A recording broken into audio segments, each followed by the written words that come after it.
For you, 894 for There's no number that could change the whole world. 894. It no matter if you don't get data. 894. Just pick your phone and dial the number. 894 for me. 894 for you. 894 for Niger. Dial star 894 hash to get started. You first bank. In 1894, our first branch opened in Lagos, Nigeria. And we took our place in this new land brimming with possibilities and surprises. Take Kano, for instance, where the city's wealthiest trader made his first deposits. 20 bags of silver arriving on camelback. Aren't you glad that we offer online banking today? Expanding across the West African sub-region and beyond. Our early presence made it possible for all hardworking Africans to do great things. So is it any wonder that not one, but two first bankers have gone on to become Nigeria's central banker?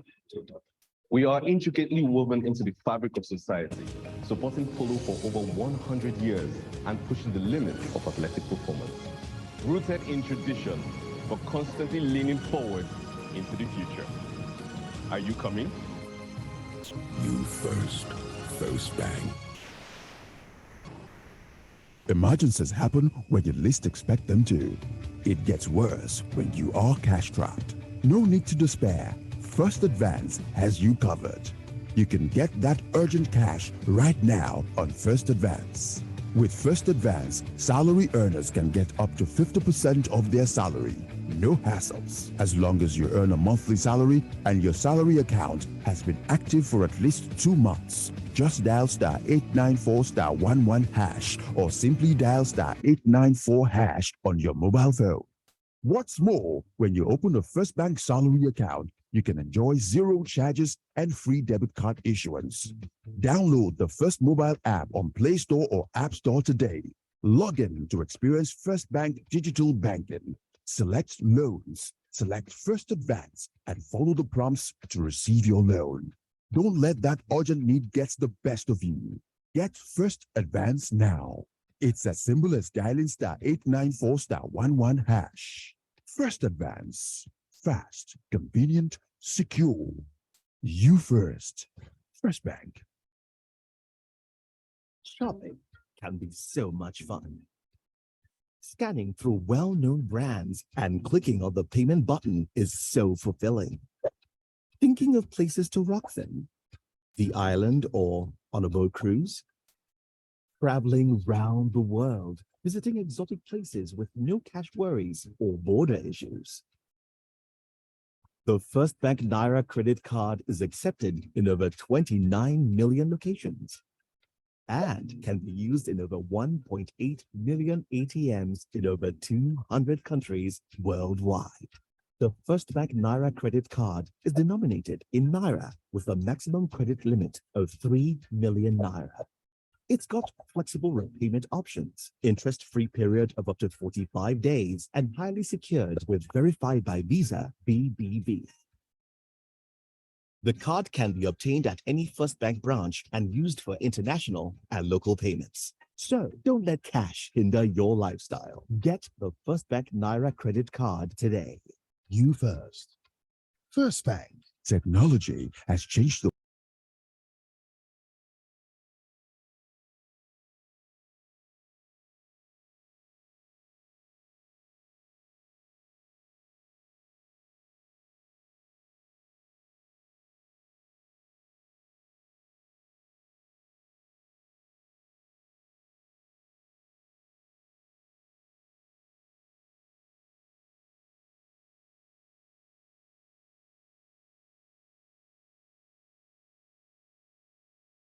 bus, in a taxi, while shopping, no matter where he is, as long as his WhatsApp number is the same as the registered phone number on his First Bank account. Banking is now truly at his fingertips. Be like Alex. Sign up to First Bank chat banking on WhatsApp today by adding First Bank on 0812 444 4000 to your contact list. Get on WhatsApp and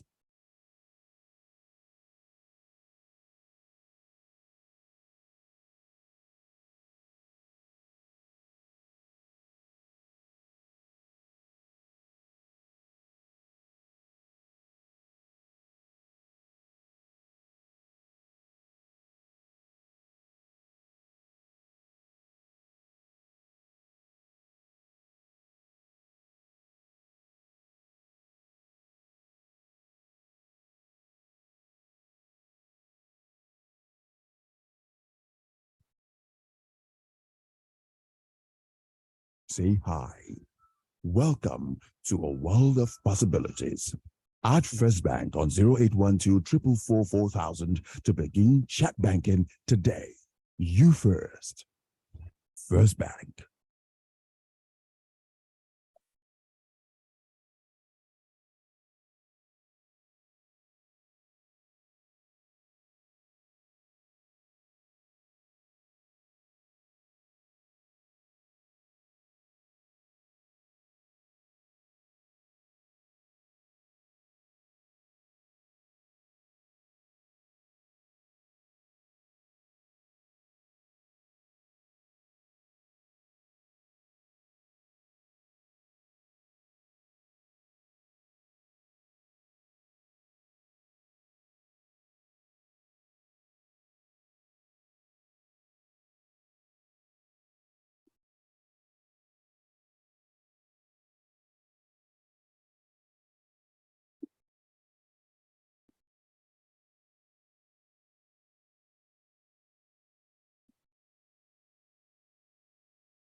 Using the wrong tools can cause more harm than good. Same applies to business. Ask yourself, what does your business really need? Not sure?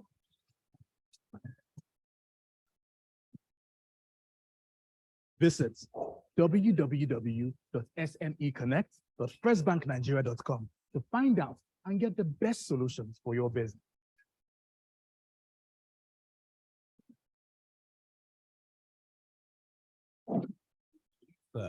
First Bank.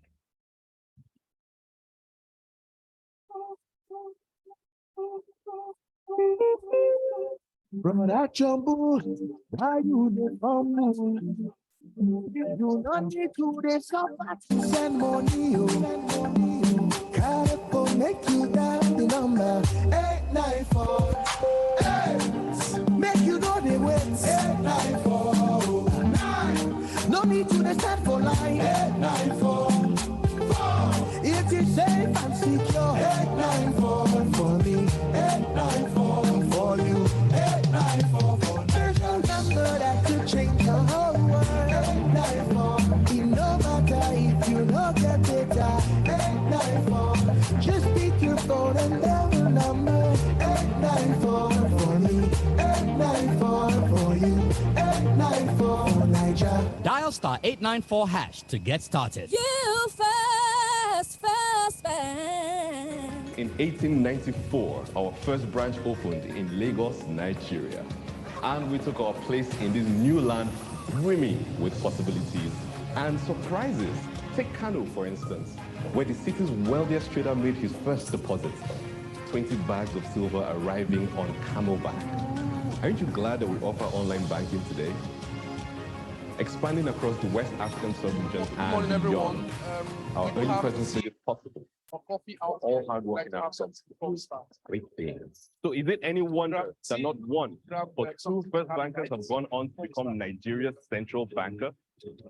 We are intricately woven into the fabric of society, supporting Fulu for over 100 years and pushing the limits of athletic performance. Rooted in tradition, but constantly leaning forward into the future. Are you coming? You first. First Bank. Emergencies happen when you least expect them to. It gets worse when you are cash trapped. No need to despair. First Advance has you covered. You can get that urgent cash right now on First Advance. With First Advance, salary earners can get up to 50% of their salary. No hassles. As long as you earn a monthly salary and your salary account has been active for at least 2 months. Just dial star 894 star 11 hash or simply dial star 894 hash on your mobile phone. What's more, when you open a First Bank salary account, you can enjoy 0 charges and free debit card issuance. Download the First mobile app on Play Store or App Store today. Log in to experience First Bank digital banking. Select loans, select First Advance, and follow the prompts to receive your loan. Don't let that urgent need get the best of you. Get First Advance now. It's as simple as dialing *894*11#. First Advance. Fast, convenient, secure. You first. First Bank. Shopping can be so much fun. Scanning through well-known brands and clicking on the payment button is so fulfilling. Thinking of places to rock them? The island or on a boat cruise? Traveling round the world, visiting exotic places with no cash worries or border issues. The First Bank Naira credit card is accepted in over 29 million locations and can be used in over 1.8 million ATMs in over 200 countries worldwide.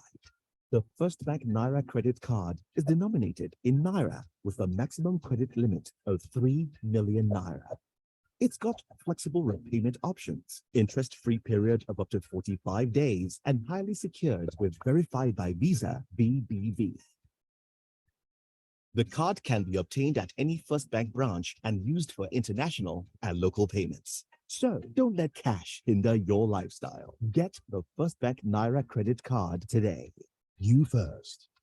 First Bank. Technology has changed the way we communicate. Imagine if you could chat with your bank on the go and enjoy round-the-clock services every day, making your banking experience much more exciting, safe, and convenient is exactly what First Bank WhatsApp chat banking is designed to do.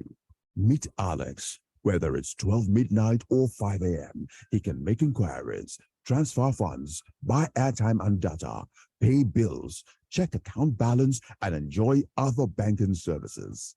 From the comfort of his home, office, on a bus, in a taxi, while shopping, no matter where he is, as long as his WhatsApp number is the same as the registered phone number on his First Bank account, banking is now truly at his fingertips.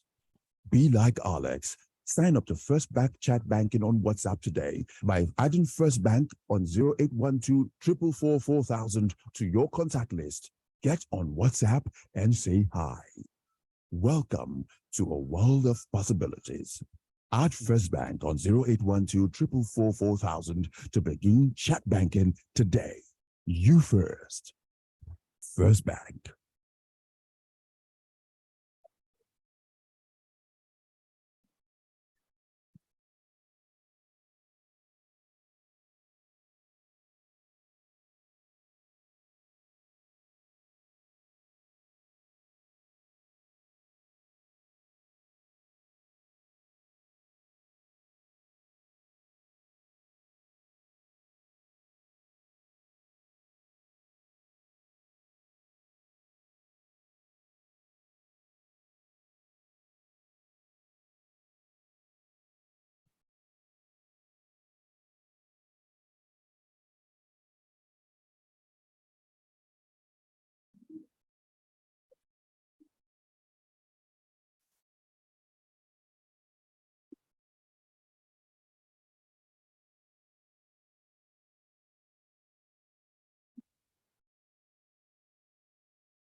Using the wrong tools can cause more harm than good.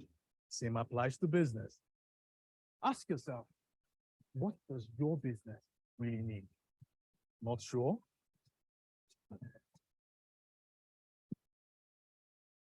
Visit www.smeconnect.firstbanknigeria.com to find out and get the best solutions for your business.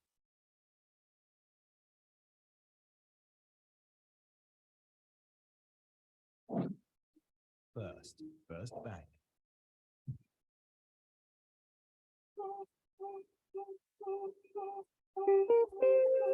Brother Jumbo, why you the come? You not need to the suffer to send money. Carry for make you down the number 894. Hey, make you know the words 894. 9. No need to the stand for line 894. 4. It is safe and secure 894 for me 894 for you 894.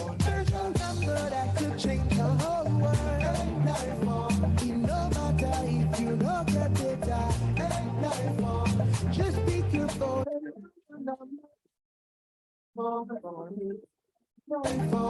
you, 894 for Niger. Dial star 894 hash to get started. You first bank. In 1894, our first branch opened in Lagos, Nigeria.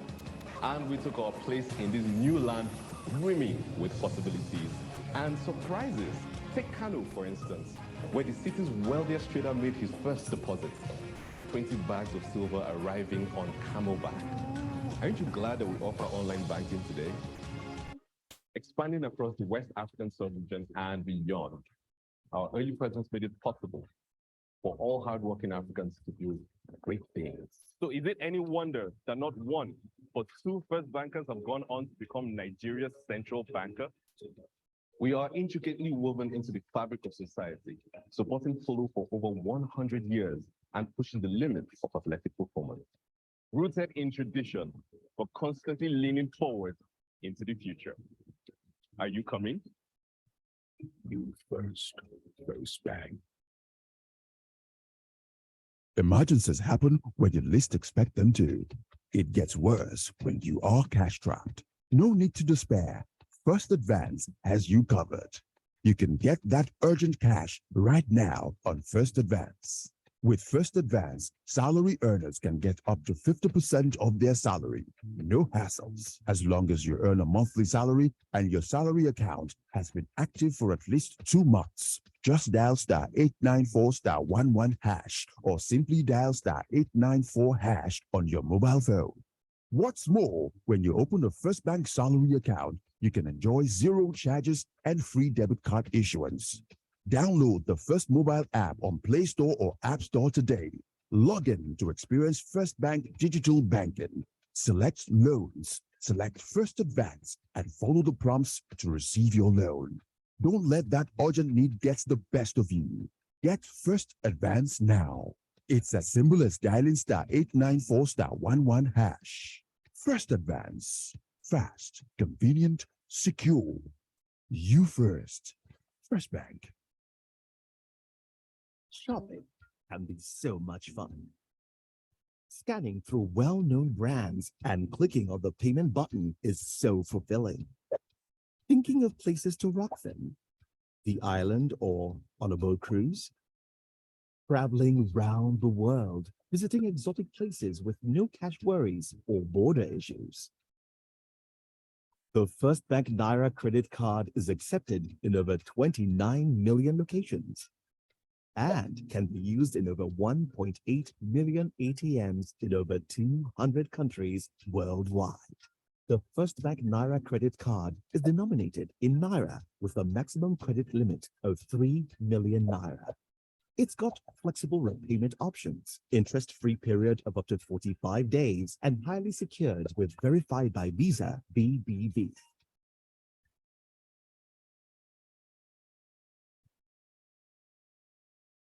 The card can be obtained at any First Bank branch and used for international and local payments. So don't let cash hinder your lifestyle. Get the First Bank Naira credit card today. You first. First Bank. Technology has changed the way we communicate. Imagine if you could chat with your bank on the go and enjoy round-the-clock services every day, making your banking experience much more exciting, safe, and convenient is exactly what First Bank WhatsApp chat banking is designed to do. Meet Alex. Whether it's 12 midnight or 5 a.m., he can make inquiries, transfer funds, buy airtime and data, pay bills, check account balance, and enjoy other banking services. From the comfort of his home, office, on a bus, in a taxi, while shopping, no matter where he is, as long as his WhatsApp number is the same as the registered phone number on his First Bank account, banking is now truly at his fingertips. Be like Alex. Sign up to First Bank chat banking on WhatsApp today by adding First Bank on 0812 444 4000 to your contact list. Get on WhatsApp and say hi. Welcome to a world of possibilities. Add First Bank on 0812 444 4000 to begin chat banking today. You first. First Bank.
Using the wrong tools can cause more harm than good. Same applies to business. Ask yourself, what does your business really need? Not sure?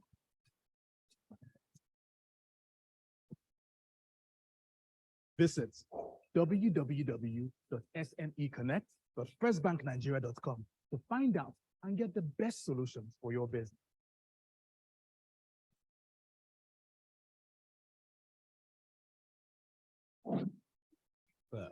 First Bank.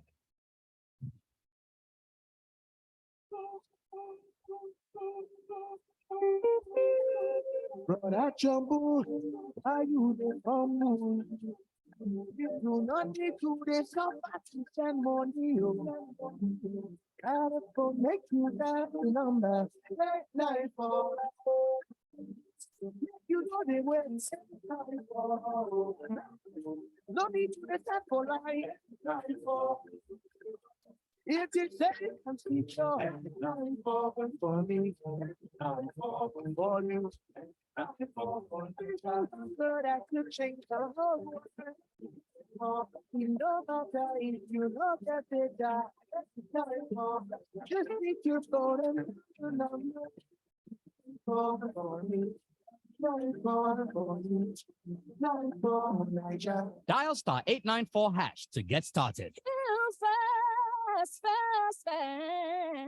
In 1894, our first branch opened in Lagos, Nigeria.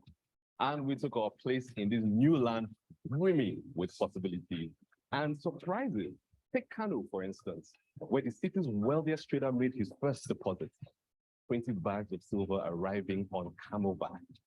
Aren't you glad that we offer online banking today? Expanding across the West African sub-region and beyond, our early presence made it possible for all hardworking Africans to do great things. So is it any wonder that not one, but two first bankers have gone on to become Nigeria's central banker? We are intricately woven into the fabric of society, supporting Fulu for over 100 years and pushing the limits of athletic performance. Rooted in tradition, but constantly leaning forward into the future. Are you coming? You first Bank. Emergencies happen when you least expect them to. It gets worse when you are cash trapped. No need to despair. First Advance has you covered. You can get that urgent cash right now on First Advance. With First Advance, salary earners can get up to 50% of their salary. No hassles. As long as you earn a monthly salary and your salary account has been active for at least 2 months. Just dial star 894 star 11 hash or simply dial star 894 hash on your mobile phone. What's more, when you open a First Bank salary account, you can enjoy 0 charges and free debit card issuance. Download the First mobile app on Play Store or App Store today. Log in to experience First Bank digital banking. Select loans, select First Advance, and follow the prompts to receive your loan. Don't let that urgent need get the best of you. Get First Advance now. It's as simple as dialing star 894 star 11 hash. First Advance. Fast, convenient, secure. You first. First Bank. Shopping can be so much fun. Scanning through well-known brands and clicking on the payment button is so fulfilling. Thinking of places to rock them? The island or on a boat cruise? Traveling round the world, visiting exotic places with no cash worries or border issues. The First Bank Naira credit card is accepted in over 29 million locations and can be used in over 1.8 million ATMs in over 200 countries worldwide. The First Bank Naira credit card is denominated in Naira with a maximum credit limit of 3 million Naira. It's got flexible repayment options, interest-free period of up to 45 days, and highly secured with Verified by Visa BBV. The card can be obtained at any First Bank branch and used for international and local payments. So don't let cash hinder your lifestyle. Get the First Bank Naira credit card today. You first. First Bank. Technology has changed the way we communicate. Imagine if you could chat with your bank on the go and enjoy round-the-clock services every day, making your banking experience much more exciting, safe, and convenient is exactly what First Bank WhatsApp chat banking is designed to do. Meet Alex. Whether it's 12 midnight or 5 a.m., he can make inquiries, transfer funds, buy airtime and data, pay bills, check account balance, and enjoy other banking services. From the comfort of his home, office, on a bus, in a taxi, while shopping, no matter where he is, as long as his WhatsApp number is the same as the registered phone number on his First Bank account, banking is now truly at his fingertips. Be like Alex. Sign up to First Bank Chat Banking on WhatsApp today by adding First Bank on 0812 444 4000.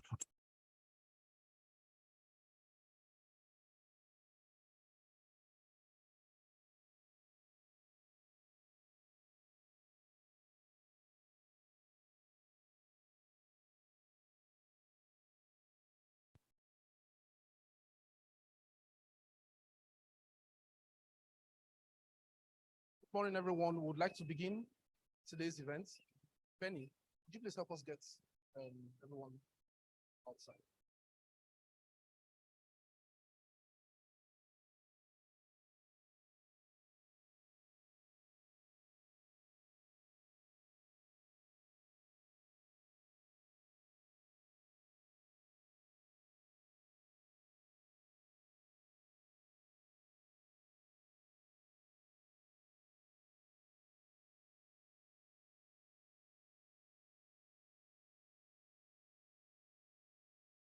To your contact list, get on WhatsApp and say hi. Welcome to a world of possibilities. Add First Bank on 0812 444 4000 to begin chat banking today. You first. First Bank.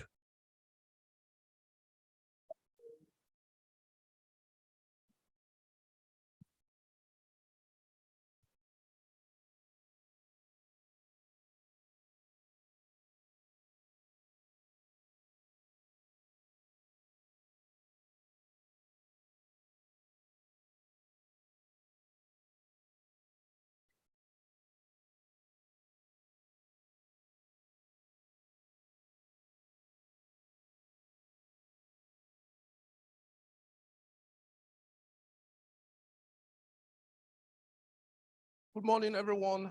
Thank you very much for taking out time to join us this morning. My name is Harrison, and on behalf of my colleagues at First Bank, we'd like to thank everyone we'd like to welcome you all to First Bank's 4th annual vendor engagement session. There are some of our partners joining us online, and would like to acknowledge your presence. As much as possible, you could chat and drop us messages in the Zoom chat box. Just let us know that you have joined online. We'd like to, first of all, acknowledge members of the executive and leadership team of First Bank that have joined us this morning. Particularly, I would like to acknowledge the presence of the Executive Director and Group Chief Financial Officer, Mr. Patrick Yamabo, who has joined us this morning. And so we would like to begin right away. Thank you very much. I would also want to acknowledge the presence of the Group Head of Procurement, Mrs. Titila Evalogun. A round of applause for her, please. I would also want to acknowledge the presence of the Chief Information Officer of First Bank, Mrs. Rachel Adeshino. A round of applause for her, please. I would want to acknowledge the presence of the Group Head of General Services, Mr. Olumide. A round of applause for him, please. I would want to acknowledge the presence of the Chief Information Security Officer, Mr. Harrison Naji. A round of applause for him, please. I would also want to acknowledge the presence of the Group Head, BPM, Business Performance Management.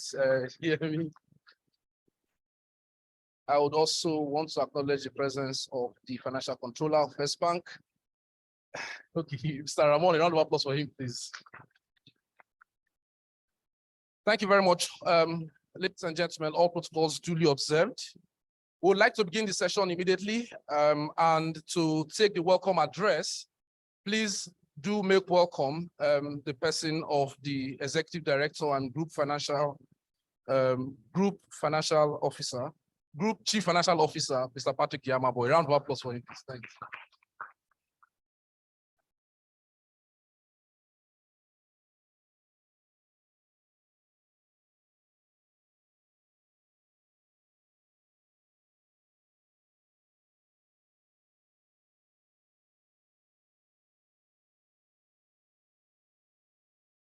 Can you hear me? Okay. Good morning, ladies and gentlemen. And this is to welcome you to our First Bank's vendor engagement session. This is our fourth vendor engagement session in the last couple of years. Would like to thank you immensely for taking our time to make it here today. And our tradition for maintaining this session speaks to how so importantly we take our relationship with our vendors, who we see as our strategic partners. If there's anything at all to learn from the last few years, COVID, it is how so important the strategic sourcing process is, and some might call it a supply chain management system. It is at the heart of driving business efficiency. It's also what has made it possible for us to get our products and services to our various customers on time. It has also been critical to our ability to deliver quality products and services. So put differently, it has enabled our productivity and efficiency competitive advantages. So this is so important to us. And by extension, our relationship and partnership with you is that much strategic. So thank you for being here. Yes, this has not been without challenges, but we've always worked together to surmount the challenges.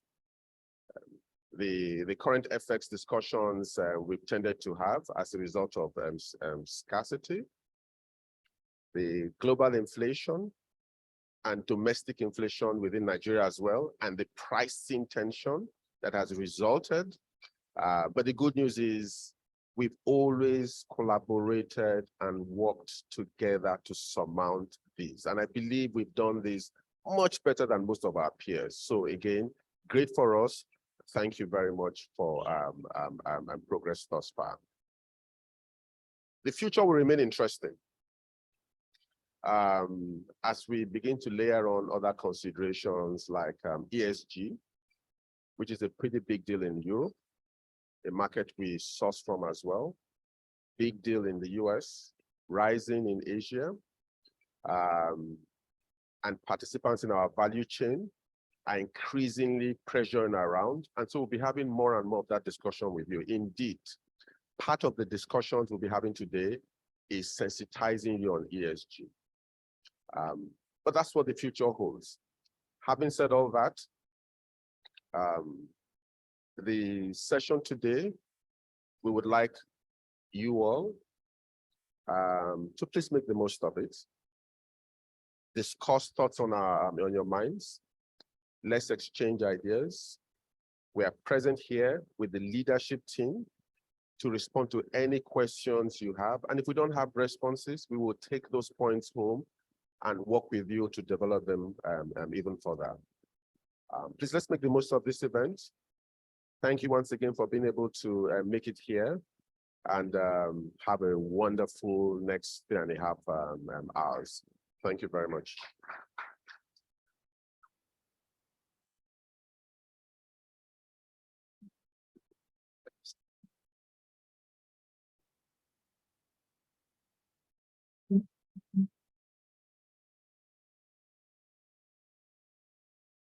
Thank you very much, sir, for giving us the opening remarks. So take us into the next session. We would like to have a quick introduction and overview, and to anchor this session, we would like to invite the group head of procurement, Mrs. Titilayo Balogun. A round of applause for her, please, as she comes up.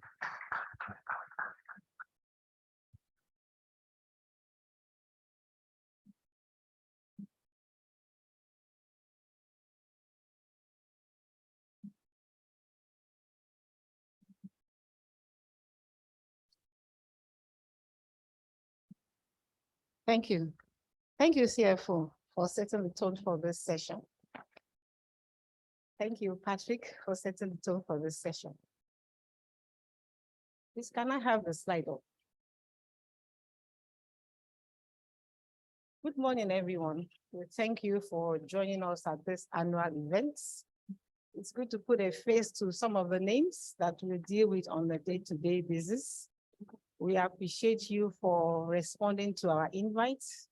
We also thank our numerous partners that are watching us virtually across the country and abroad.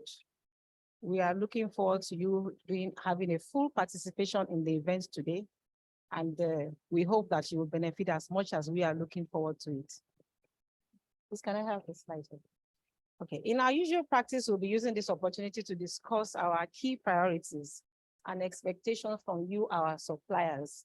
We call you our business partners because we need you as you also need us.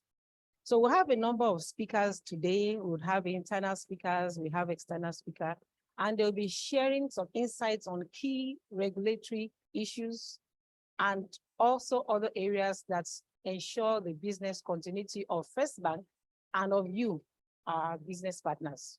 So we encourage you to participate so that we can all learn, we can unlearn, and we can also relearn.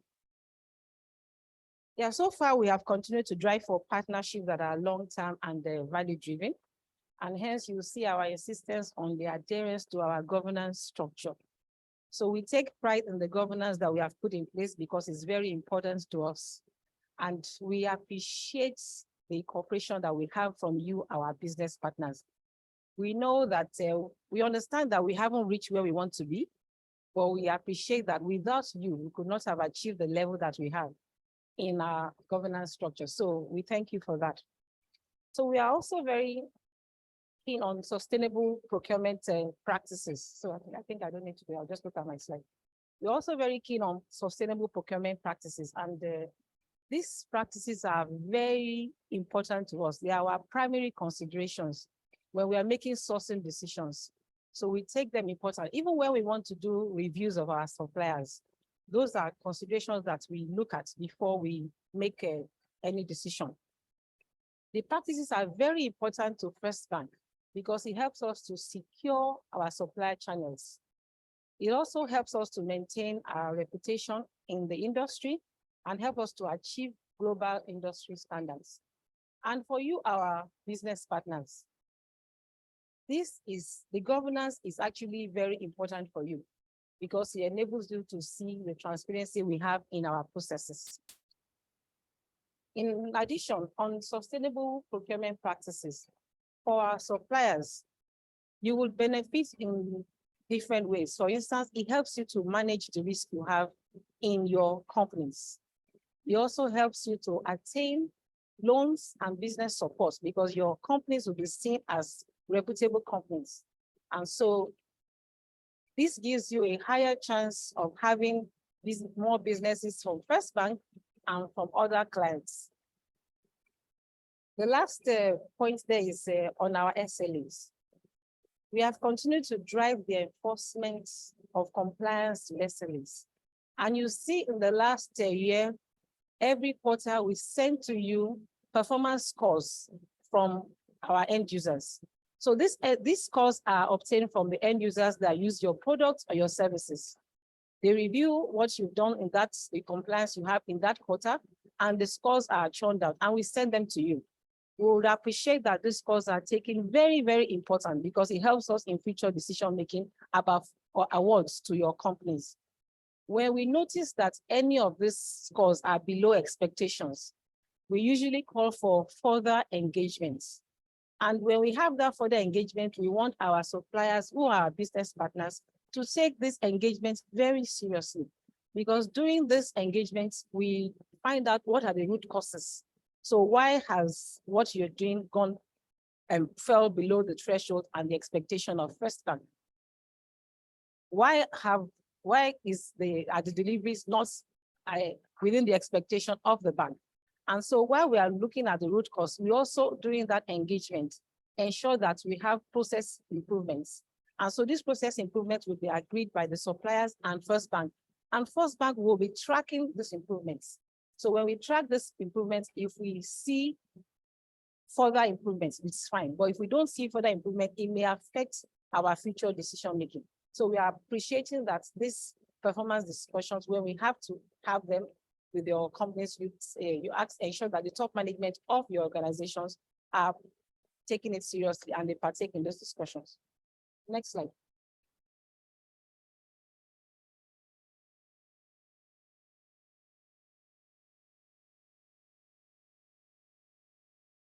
The next slide, that is it. Okay, no, sorry, I still have one more point. I'll talk about SLAs. You can go to the next slide, please. So as part of our strategic imperatives, we have some expectations from you, our business partners. So whilst we engage in demand planning, we will need to know what is happening with your third to fourth parties. So for instance, the suppliers that provide the raw materials or the inputs into the products or services that you render to First Bank. What we would appreciate is that if there's anything that is happening in that space, you let us know on time so that we can plan and we can proactively take any decision that we need to take. So, because basically this will avoid disruption of our business. When we find out that something is happening and we need to take a decision ahead, if we are informed of those happenings, it will help us greatly in our discussions. We'd also expect our partners to share new insights on ways to optimize new business investments. So when we send you RFPs, these are based on the business ideas that we have. So the business has said we want to do this, and so we put in place the RFPs. So while we are sending it to you and we expect that you give us feedback based on what we have requested, we would appreciate, as the owners of this product and service, if you are aware of any alternate or anything that could have additional value to the bank, we would appreciate that this is also provided to us, because this will help us to have more value and, of course, cost optimization, which is also key. Then we cannot overemphasize the need for sustainable and ethical sourcing. So one of a review done by McKinsey says that 2/3 of an average company's environment, social, and governance footprint actually lies with the suppliers. And so you'll see the importance of what our suppliers are doing to our process. And so our expectation is that our suppliers, you put in place systems to ensure that the supplier code that you have accessed to, that is being internalized by your workers and everyone that has understanding or have involvement in your processes. That way, you'll be able to track sustainability, which will also default back to us and make us have good partnership and our business continuity in future. So once more, I welcome you and I look forward to a very engagement session.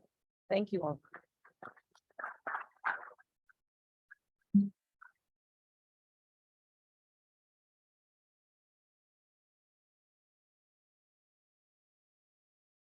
Thank you very much.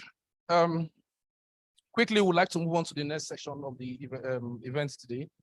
First Bank expects her suppliers to always deliver exceptional performance in delivery of goods and services. And so in that regard, the next session will be a brief talk on suppliers' commitment to effective service delivery. And it will be my pleasure to invite Harold Nwariaku, the managing partner for Harold & Co Consulting, that specializes in supply chain consulting, to give us a brief talk on suppliers' commitment to effective service delivery. Please help me welcome Harold Mwariaku, please. A round of applause.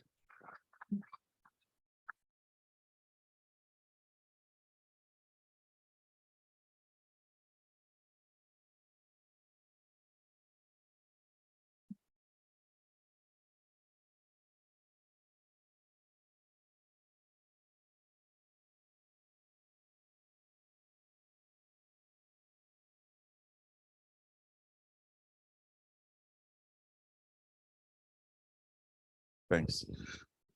Thank you to the First Bank team, to the executive, the leadership team that are here who have made this possible, to members of the procurement team as well, who work day in and day out to see that the supply chain services and performance of the supply chain is up to par and in line with the standards that are expected. Thank you to our partners, vendors. Thank you to those of you who took the time to attend physically and to those of you online. I'm hoping that the next few minutes will be beneficial to us. So I've been asked to speak on suppliers' commitment to effective service delivery. And this essentially is nothing new. Every client's company expects that the partners or the suppliers that they work with or that work with them have a commitment to effective service delivery. So if you move to the next slide, you will see that I just move one more. I'll come back to this slide later. That the relationship between the clients and the supplier company, I have likened to a marriage.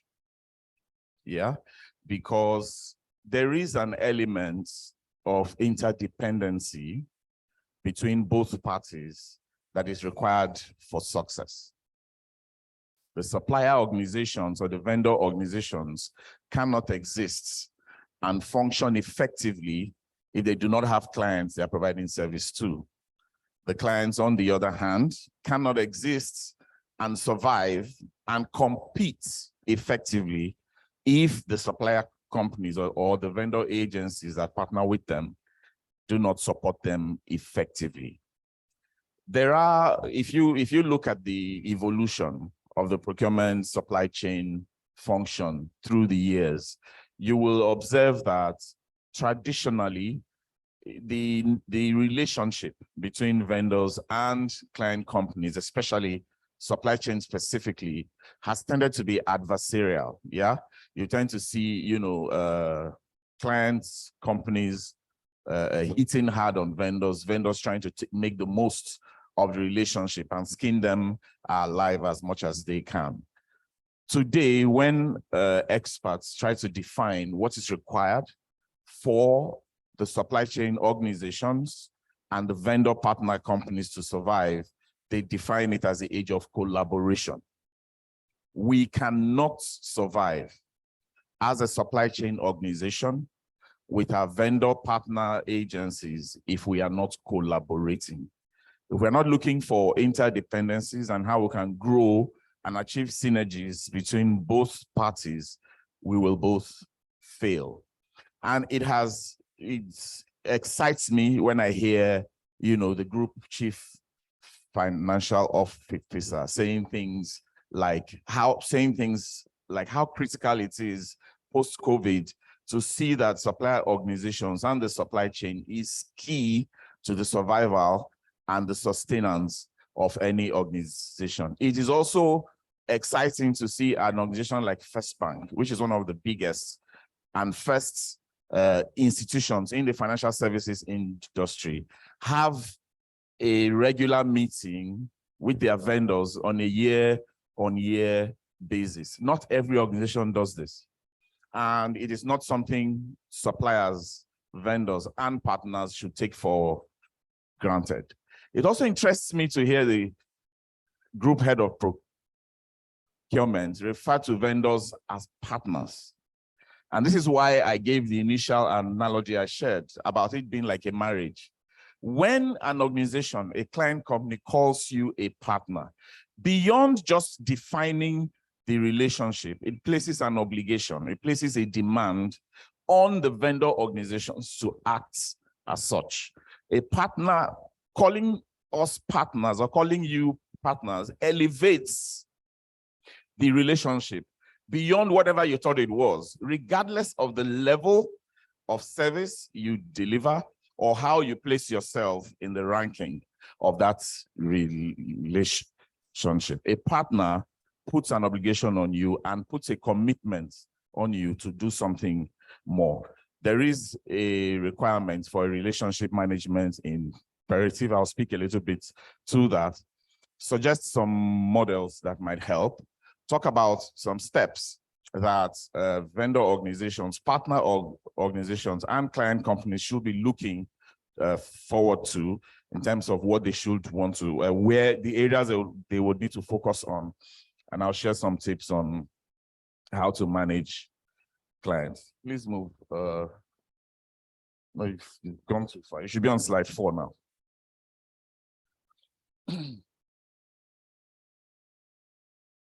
When I say it is like a marriage, what I mean is you need to be thinking long term. If you are going to be committed to a relationship, the objective of being in that relationship is to see that it goes beyond now. So in terms of how vendors and partners think, in terms of the products you look forward to making, the initiatives, the investments you are making in your own organizations should be strategic such that they are focused on driving a long-term relationship. A marriage that is entered into for the short term does not last. You will think short term. You will think, what can I get out of this, and leave. Certain relationships don't pay out at the beginning. You have to be in it, make investments, partner with each other, and watch it grow, nurture it, feed it, and see where it leads. The commitment to effective service delivery starts with partners, vendor organizations, clients, or organizations seeing each other as being joined at the hip.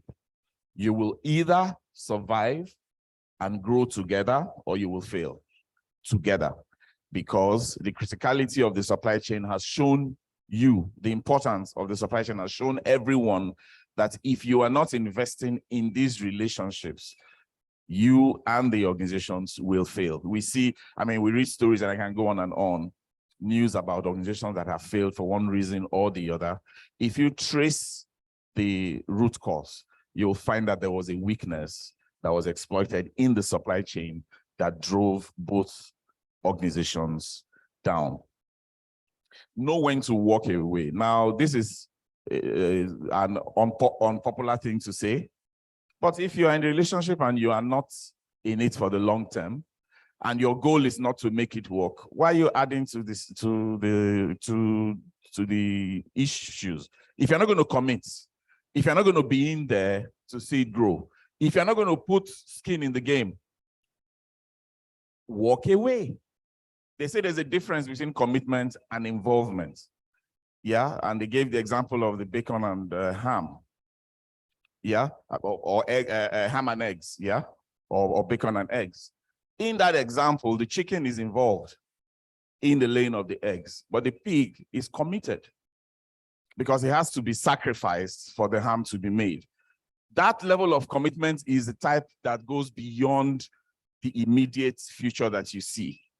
If the basis of the relationship is, I just want to get what I want and leave, my advice, as unpopular as it may sound, take a walk. Next slide. As partner organizations, you need to know how to rank the clients that you work with, because this helps you determine where to allocate your resources. It is not the big name that pays the most. When you do a profit value ranking of the clients that you work for, you will know where your profits are coming from, where your network expansion is coming from, and the organizations that really give you value. I know this, and I can tell you, having worked in a several corporate organizations, and now as a partner to First Bank and other organizations, the biggest names are not always where you get the most cash.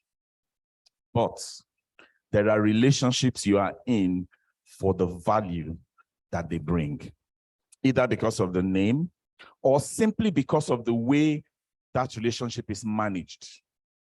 Sometimes, and men will know this, the women we marry, sometimes it's because they know how to talk to us.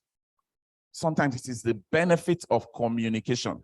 She knows how to listen. So I stay with her. I may not be getting everything I want, but somebody who listens to me, because listening means a lot to me. The products, the services, the technology, whatever initiative you bring to the market has to be appreciated by an organization that is willing to invest in that. When you find what the value is, do your ranking, then you know where you should allocate the more resources to.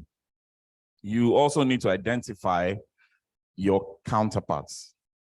And this is more around the relationship management conversation that I discussed. If you are a big partner organization, a vendor organization that is big, typically your CEO would like to talk to a member of the leadership team. This is just the way it works, because you find that you speak the same language. So your role as a partner organization is not to keep sending your lower level staff to go and have those conversations. Request for senior level engagement and talk with your equal. Talk with the person you think will hear you and understand you and share your ideas, because at that level, strategic ideas flow. Decisions are made. Things that typically wouldn't come up in the day-to-day banter of, lower level staff talking, come up at those discussions. The MD will want to share his strategic thoughts, where he sees the bank going. The CFO would like to do the same. The Chief Information Officer, IT and security. And when you hear things like that, it helps tailor your ideas towards solutions that can meet those needs. So don't relegate these relationships. Move them to the level where you will have value for the engagements that you have. And as much as possible, make those contacts frequent as it can be, as frequent as is possible. Next. We flogged this one in terms of the partnership model, but I just want to talk about value being prioritized over price. The discussion around how clients see price versus how vendors see prices flogged, yeah? To a vendor, you look at your costs. To the clients, he's looking at price, what they pay. But if you move that conversation one step further, you'll be talking about value. And please, to the partner organizations who are attending this online and here, you do not determine value. Your clients determines value. As much as your product is fantastic, it's amazing, it can solve the world's problems, it can solve hunger, yeah, or fix the Middle East crisis. If it is not of value to your clients at that time, you may struggle to sell it. You may struggle to get them to pay you or to reward you for the value you provide. So make it your commitment to understand from their perspective what value is. That is the only way you can say, now I can give you a solution to the needs that you have identified. I've talked about communication, make it meaningful, make it regular. When you draft agreements, make sure they are detailed and fair. Right people and processes. In my experience, working for corporate organizations, I have struggled to understand why our partner organizations do not invest in the same level of talent that matches the standard of the clients that they serve. There seems to be a gap in the quality. Now, people can say, no, there are no good people in Nigeria. Well, some can say that maybe you want to find out how the big clients are able to attract the quality of people that they have. But if you do not have your people right fitted to your organization and to the things that they do, and if you do not have processes that help you track your performance and delivery, you will struggle to meet the service delivery requirements that your clients place on you. And also do a risk evaluation with your clients. For every service that you provide that is significantly costed or valued, do a risk evaluation and monitor when certain things are likely to go wrong so you can take the right steps to fix. Next slide. So on future focused steps,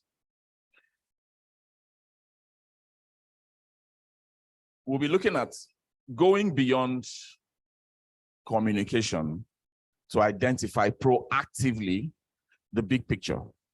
And this is why what I said earlier becomes important. If you are discussing at the right levels, you'll be speaking the same language. You will hear from your clients what their real needs are, the big picture, what it is they're trying to build. Beyond the simple, single RFPs and RFQs and RFXs you respond to, you will understand the journey, where they are going. And based on that, your products, your initiatives, your services will be tailored to meet their growth objectives, productivity objectives, innovation, competitiveness, and how they intend to reduce their costs. Partner organizations should note that the service you are providing ties directly to the competitiveness or competitive advantage that your client organization wants to achieve.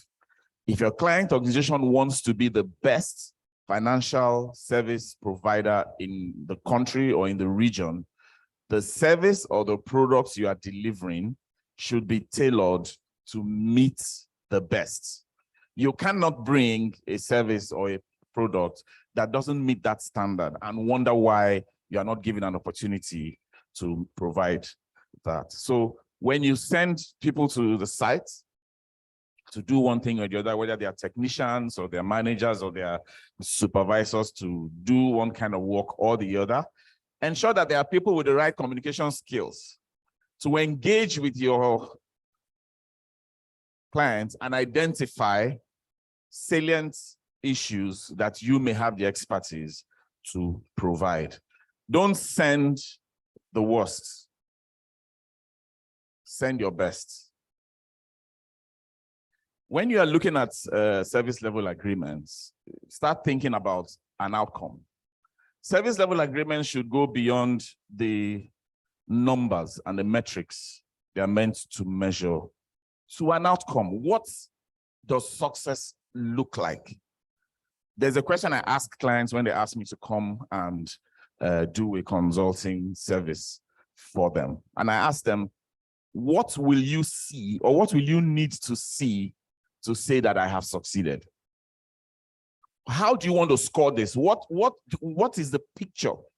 Paint that picture, because I don't want to have the debate, because sometimes services are a little bit vague in terms of what is seen. So I like to call out, this is the outcome we both will see and agree that we have delivered on this. And SLA is great because you need the metrics, you need the numbers to show progress, but you also need to see an outcome. Define it clearly and work towards that. And if you have the kind of relationship with the clients, document that outcome. Yeah. In terms of barriers to next slide. Yeah. In terms of barriers to quality, go above and beyond. You know, the popular phrase, quiet quitting, it just means people who, come to work and do what it is that they're expected to do. I'm not happy with this, with the way the client has treated me. So for this work they've asked me to do, I'll just do sometimes we refer to it as minimum best. We are thinking about going above and beyond. Now, if you go above and beyond and it is documented and you share this experience with your clients, except they are just being mean, they will remember. I find that partner organizations who go above and beyond are rewarded in one way or the other. It may be salient, it may not come out as a clear-cut new business opportunity, but sometimes in the way you're engaged, the way you are treated, the future opportunities you are giving. Going above and beyond places you in a certain category where the clients treat you and say, this type of vendors we consider strategic or we consider as partners for the long term. And then when you're responding to specific customer concerns, you know this experience we all have when an auto engineer, the proper word is a mechanic, that's what they're better known as, comes to look at your vehicle and he only does what you told him was wrong. He sees there are other faults, but because all you told him to fix was this one thing, he fixes it and goes away. You take the vehicle on a test run and find out that there are 3 other faults that you have observed. You say, my friend, did you not notice? He said, I saw it, but... And you wonder, what is the value you are bringing then? If you are not able to identify the opportunities or possible potential issues that may be placed on you or someone else to fix. Quiet quitting from a vendor or from a partner to a client is to say, if I tell them about those other faults, they may not give me the job. That is what it is. You are basically saying, I am not going to add value because I may not be the one to reap that reward. Well, you may not be the one to reap that reward at that time. By the way, you don't even know, yeah? But let us say that is the case. You may be the one to reap it later because people value those who help them point out potential issues and opportunities that they may not be aware of. Coming into a client organization from the outside always gives you a different view. Yeah, because they see the same thing day in, day out. When you come from the outside, you're able to see and say, I see things that you may not have been aware of or that may create potential issues for you in the future. These are my thoughts. Think about it and let me know if you think I can help you fix them. This is what it is to be future focused and to be committed to effective service delivery. Next is to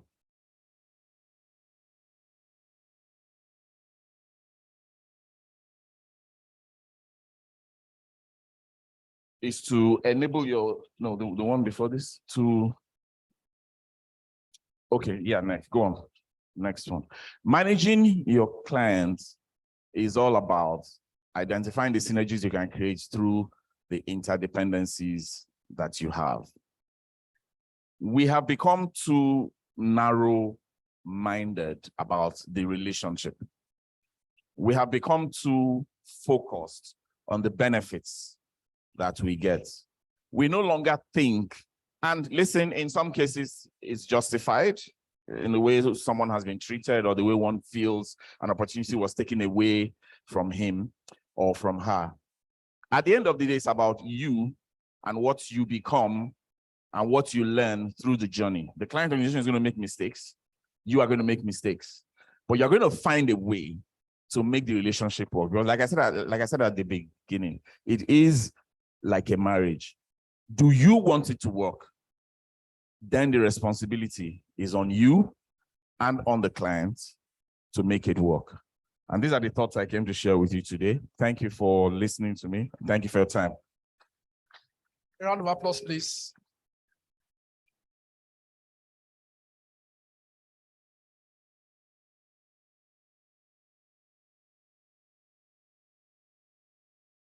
Thank you very much, Harold, for the presentation. We want to acknowledge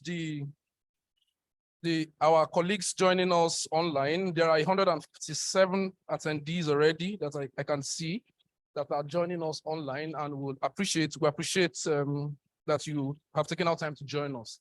As much as possible, if you do have questions for any of the speakers, please do well to drop them in the chat box. We'll pick them up and address them appropriately.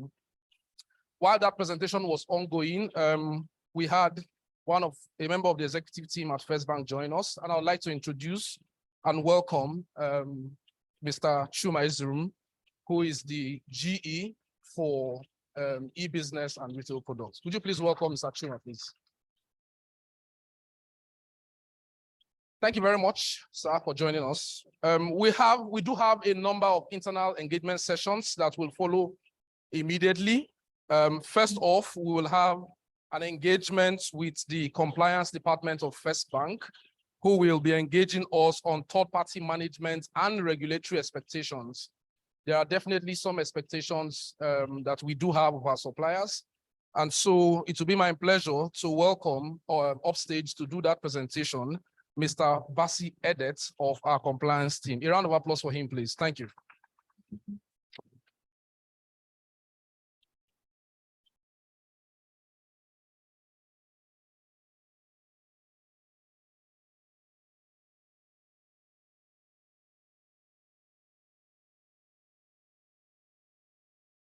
Good morning, partners. Good morning, executive directors and fellow colleagues. My name is Edet Basi from Compliance Department. I count it as a great thing of joy and a great privilege to be given this opportunity to speak to our partners in progress. Today, I'll be taking us through the compliance expectation. There is no doubt that the compliance, or if you like to say, the financial climate in Nigeria is very harsh. And from time to time, the regulators comes out with one rules, circulars, or guidelines that will govern the operation of the bank. And if the bank or the financial sector is so regulated, we expect that our partners will be brought up to speed with some of these regulatory expectations. That is why it's important that at a forum like this, we bring you up to speed with the regulatory expectations. Today, I'll be talking to us about third-party management and the regulatory expectation. Now, like I said, that the financial sector is highly regulated, and from time to time, the regulators come out with one policy or the other. Of recent, we just see the Naira design policy that the federal government have come out with, which of course is affecting one thing or the other. And like other speakers said, also, like the CFO said, trying to work, try to see how they can curb inflation. So from time to time, they will come out with things, that will shaping the economy and also help the financial sector to thrive. Now, we cannot emphasize the partnership or the importance of third party. And that is why CBN, as a matter of regulation, mandate bank to ensure that their third parties or vendors are trained on compliance expectations, because these days of the sanction regime that came out in 2018, any little infractions, the central bank is on the bank. So it is very important that vendors know the expectations. And I must say that we are enjoying a good drive here in First Bank, because the tone at the top as regards compliance is very, very positive.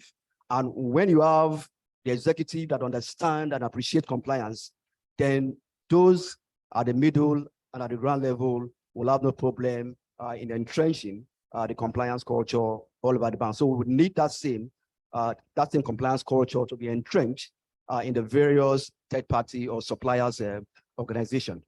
Please, next slide. Next slide, please.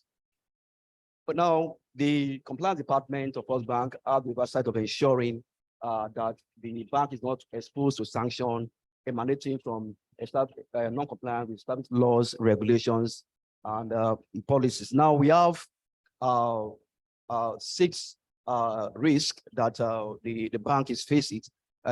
One is the first is the compliance risk, reputational risk, the risk that if our third party are found wanting in the area of money laundering, terrorist financing, and prohibition financing, to also rub off on the bank. Now, that is why First Bank as an international bank, that have existed over 127 years, and we are kicking and we are moving forward. And that's why we need your partnership. That's why we need that courage, that strength, and that passion to move on and continue in that growth. So we expect that as a third party or as a partners in progress, that you, like they said in the local balance, you will not fall our hand. Falling in our hand in the sense that you will not do things, that will now cause CBN, to bring certain fines or penalties to the bank. Now, we talk about operational risk management, credit risks. All these are things that we need to bring to your attention so that you understand those risks that the bank is faced with, and also those risks that emanate from third-party relationship. Next slide. Now, as a matter of fact, now the head procurement talked about, that they will assess how the third party are faring. They will review your operations, and also they'll give you some marks, performance, and other stuff. That is very, very key. And that also speaks to our code of conduct, which of course is the rules outlining the acceptance norms, rules, responsibilities, and proper practice of our individual party. It reflects our core values. And now what we as a bank expect, like I said, we are a bank that have existed 127 years, and that doesn't just come with a tea party. It comes with hard work. It comes with a dedicated workforce. It comes with top management, executives that understand what they are doing. Because if they don't understand what they are doing, we won't be where we are today, and we are still moving on. So we expect that third party must be committed in treating their workers with respect and dignity, because that is what we here in First Bank we do. We respect the staff, we respect the workforce, and that is why we get to see that even of recent, management came out with a very fine policy, trying to ensure that the staff are relaxed. The work at home policy comes in. A week you work at home, a week you work in, just to ensure, especially here in Lagos, where we have traffic issues, ensure that the staff nerves are a bit calm, so that they can also enjoy work. And that speaks to, that is why First Bank is actually one of the good places to work. Please, let's also comply with appropriate, now, please, let's comply with appropriate working hours, pay all employees a fair compensation. Third parties shall not use child labor. Supplier will not use or benefit from forced or involuntary labor. All employees shall enjoy the freedom of movement during the course of their employment. Now, that this speaks to employee management relationship. I can tell you for free that here in First Bank, we're enjoying that. That is why whenever they carry out this survey, the results are very, very positive. Next slide. So we expect that our third parties will replicate this in the various organizations. Now, this we speak to because the central bank actually did mention in their regulations that you must ensure, because the risks that come with third party relationship speaks, like I've said, speak to the reputation of the bank, and also speaks to the kind of service that will be rendering, and the way people will perceive the bank. Not forgetting that First Bank is an international bank, and as an international bank, we have corresponding partners, and these partners are also watching out. They're also checking on us. So any negative news about First Bank, will affect our transaction, especially cross-border transactions. So it is very, very paramount that as a bank, we carry out due diligence in ensuring that our third party does not give us away in terms of, exposing the bank to regulatory infractions, which of course will now rub off on our transaction dealing with our correspondent banks. So the way we carry out due diligence, we check the background of the supplier or the third party, the vendor financial data and cash flows, operational review, compliance, regulatory directive, and also where there are fintechs. These are some of the parameters that we use in carrying out an effective due diligence to our third party, so that we know at the word go at the onboarding stage, we know the kind of third party vendor or supplier that we are engaging, so that we know we have to ensure that we're able to control the way you operate, so as not to expose the bank to AML, CFT, CPF infractions. Next slide, please. So now these are basically what we need to bring to your attention: the anti-bribery corruption policy, the policy on the receipt of gifts and hospitality, third party, the third party code of conduct, conflict of interest and third party transaction, the whistleblowing policy. Now, I recall listening to the head of procurement, talks about the review of the performance of vendors. Now, I tell you confidently that if she's receiving gifts, if she's receiving maybe the vendors are always coming with gifts and that, she will not be able to do a strategic assessment of that particular vendor, because that gift, whether you like it or not, has a way of making you play down on some things that you have ordinarily raised, because somebody has greased your pants. When you see an infraction or a loophole, you play it down. So that is as a matter of policy in First Bank, we don't encourage vendors giving gifts to our staff. Next slide.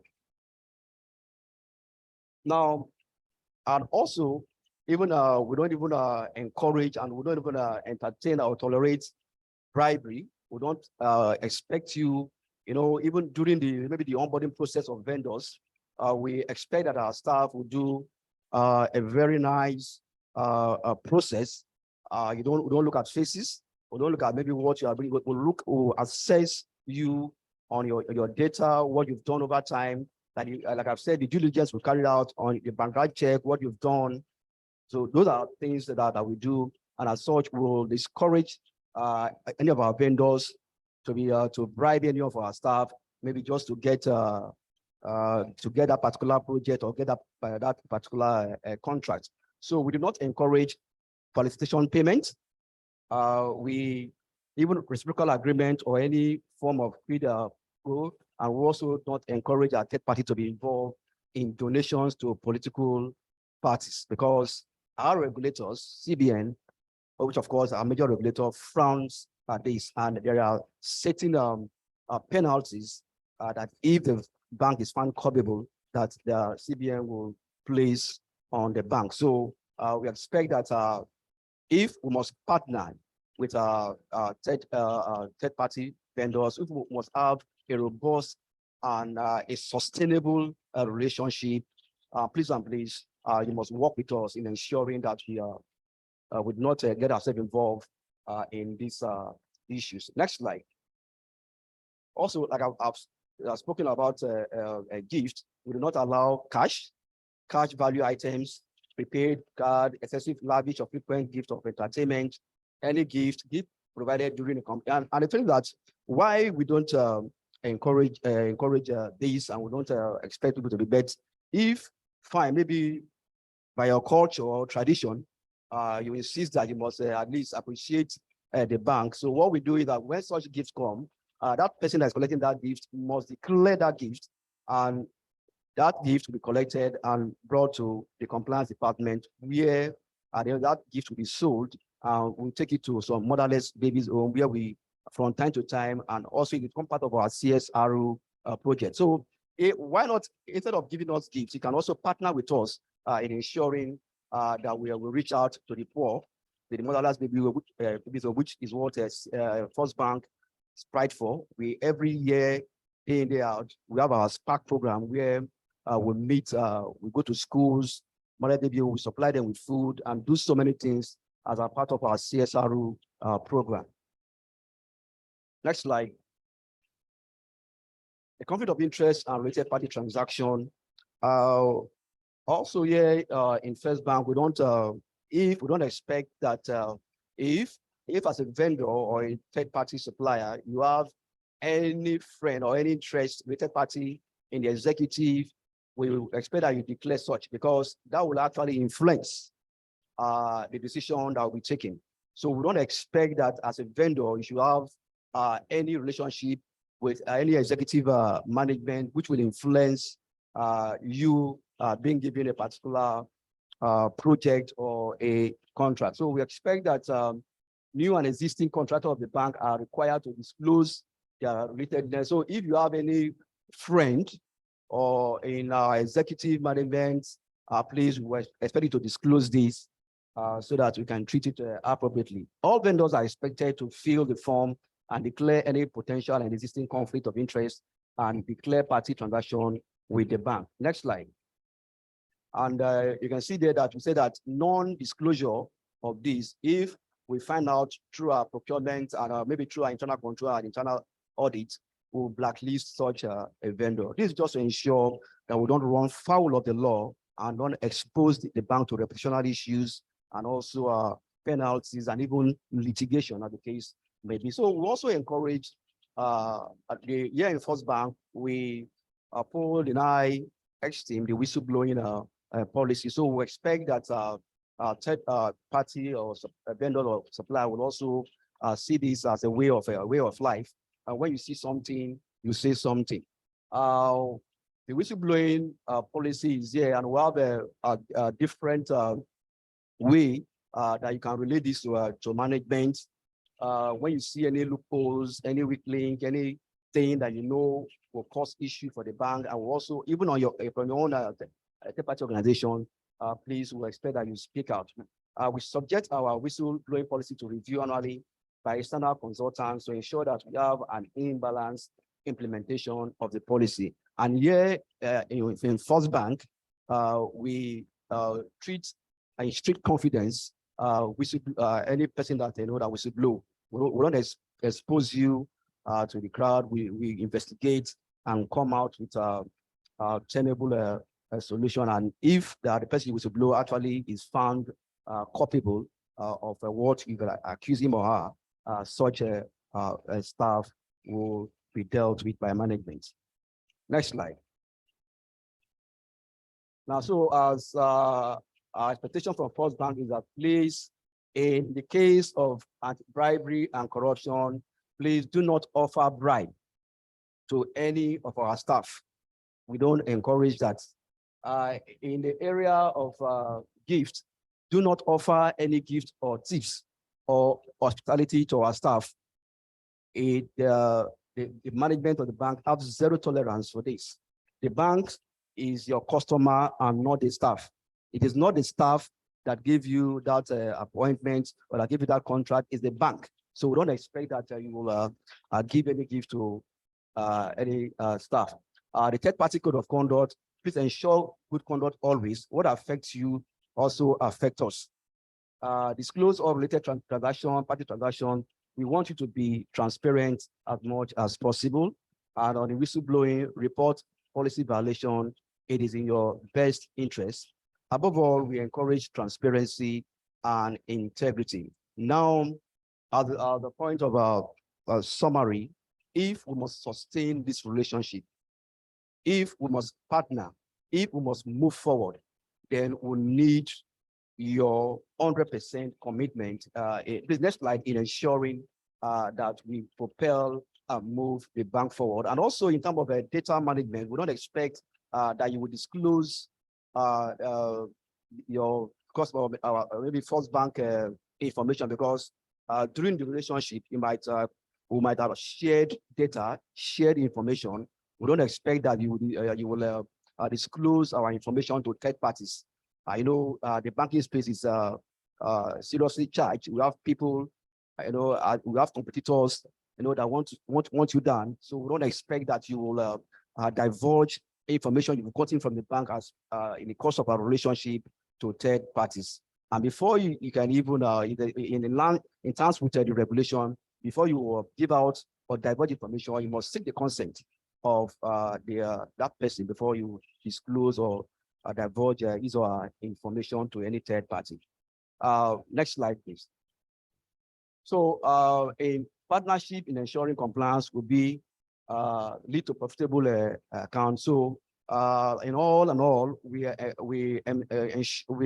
expect that as a viable and a confident and encouraging partner, we'll expect that you will entrench a good compliance culture in your organization. But this is what we are doing here in First Bank. I told you during my intro that here at First Bank, the tone at the top is very, very positive, and that is why before Central Bank carry out any operation or do anything, the First Bank must be in the frame of things. Just even the last mutual evaluation and the national risk assessment, First Bank was fully involved. That is because they trust our decisions. They know that as a bank we have a very good compliance culture, which has seen us gone this far, and we are still moving on. So that is why we trust on your partnership.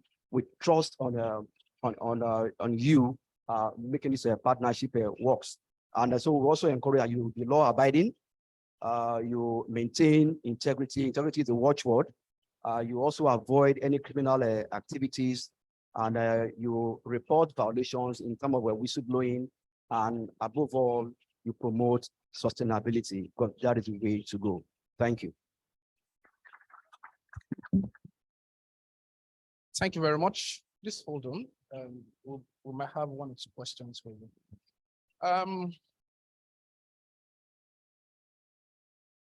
Are there any questions from the audience so far from the two presentations we've had, from the presentation made by Harold on supplier commitment to effective service delivery, or any questions for Edet Bassi for the presentation on third-party management and regulatory expectation? Any questions from the room?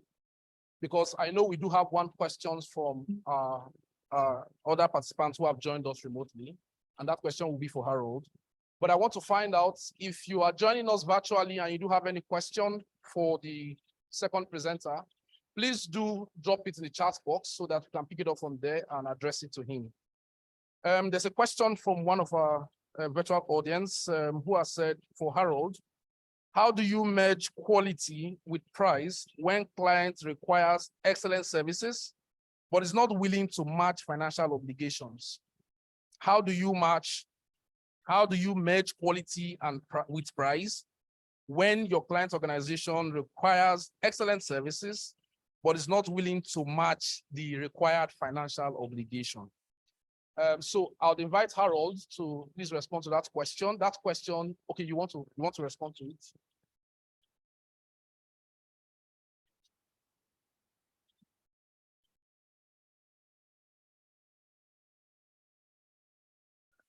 Please confirm that you have the question correctly.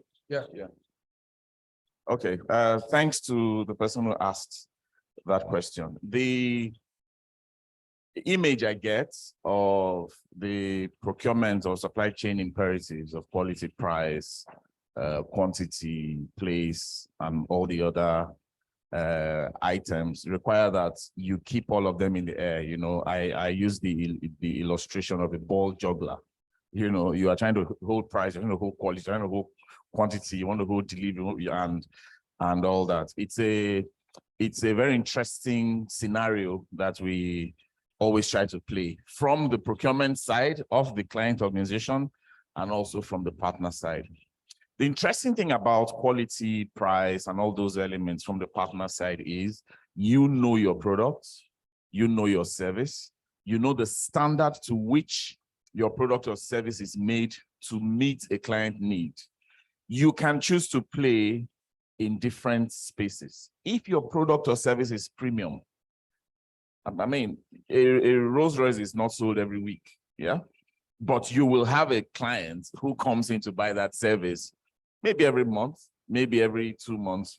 The point is when you sell one unit, you have enough to live on for the next few months before the next sale is made.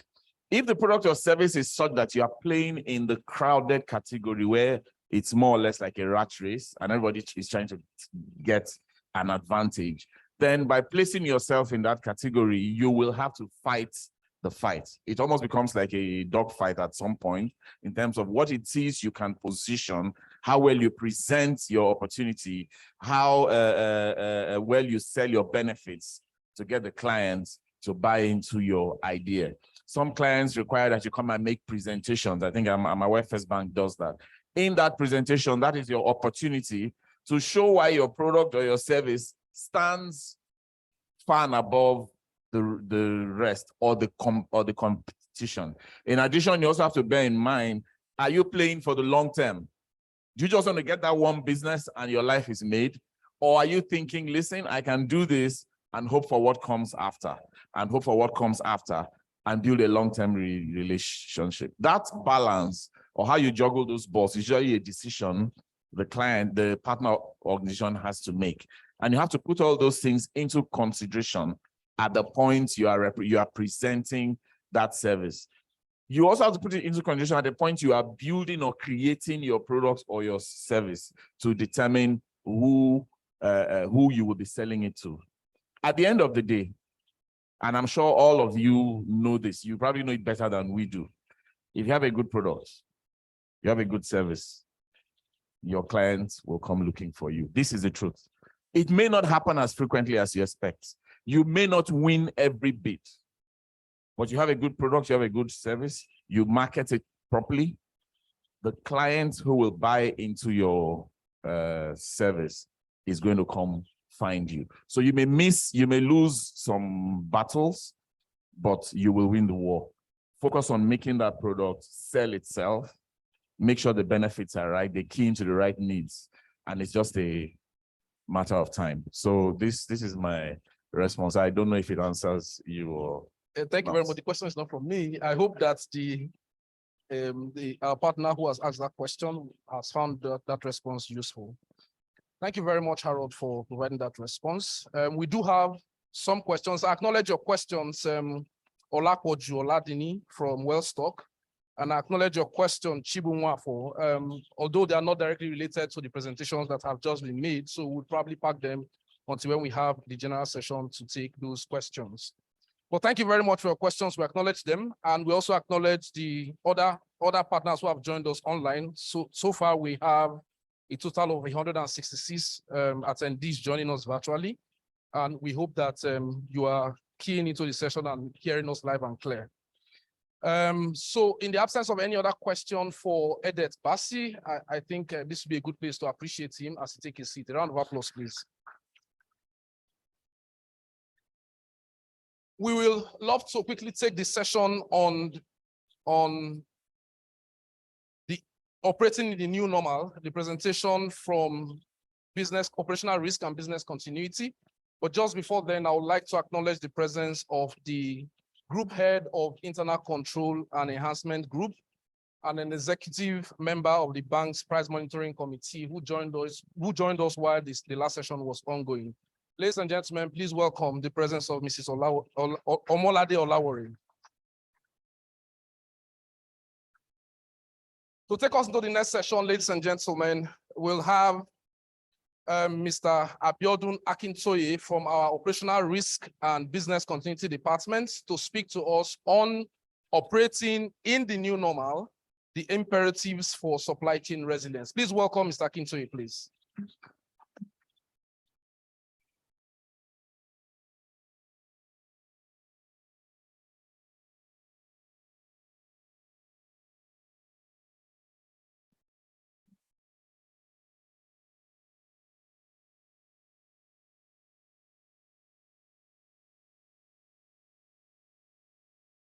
Good morning, executive,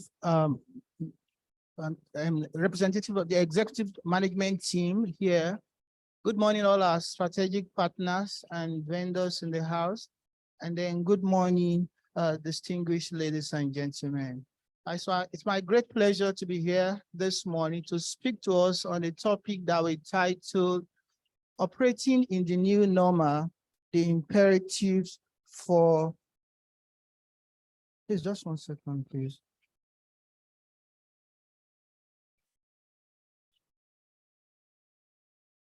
Okay, so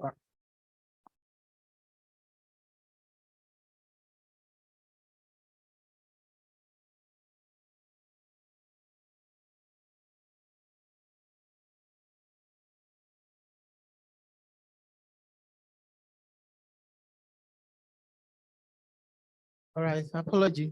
Operating in the new normal, the imperative for supply chain resilience.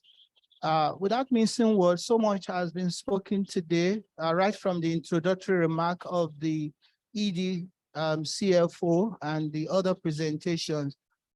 Just to stress how important the relationship with our strategic partners is and the supply chain.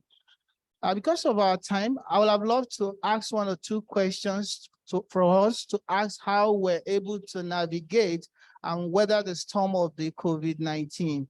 I'm sure all our strategic partners here, you bear, with me that the COVID-19 has seriously disrupted, caused serious disruption and with ripple effect that some organizations, because they did not pay attention to the issue of risk management, and of course, the issue of enterprise resilience, operational resilience, they have gone into extinction.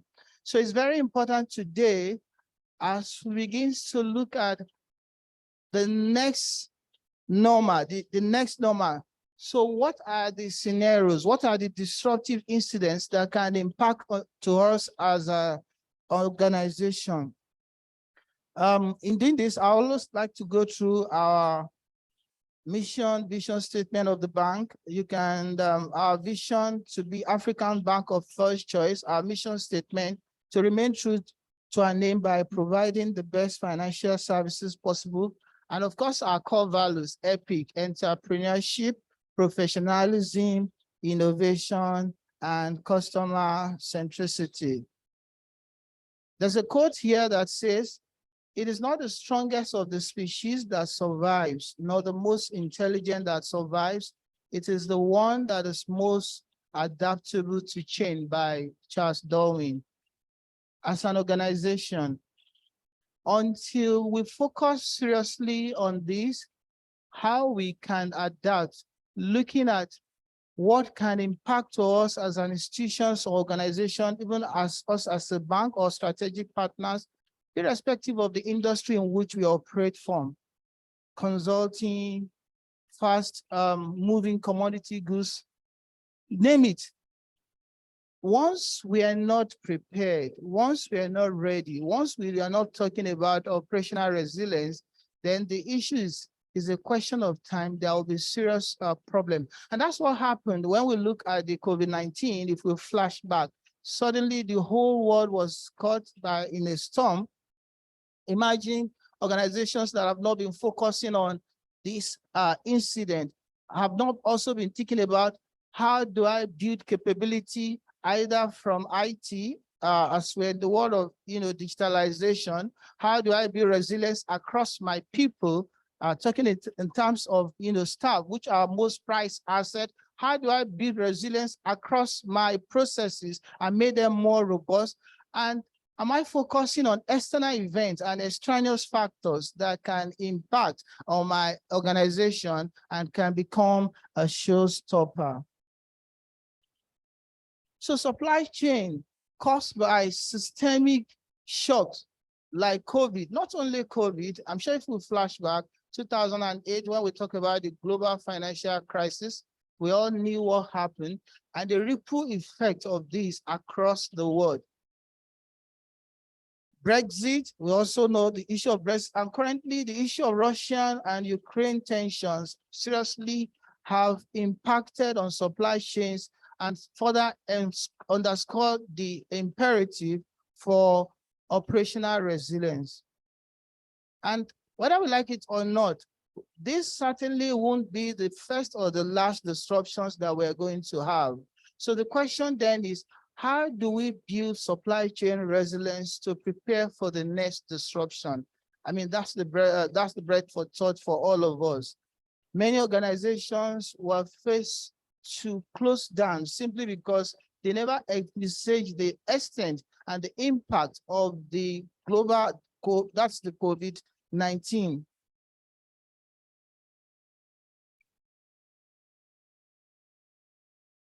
Next slide, please.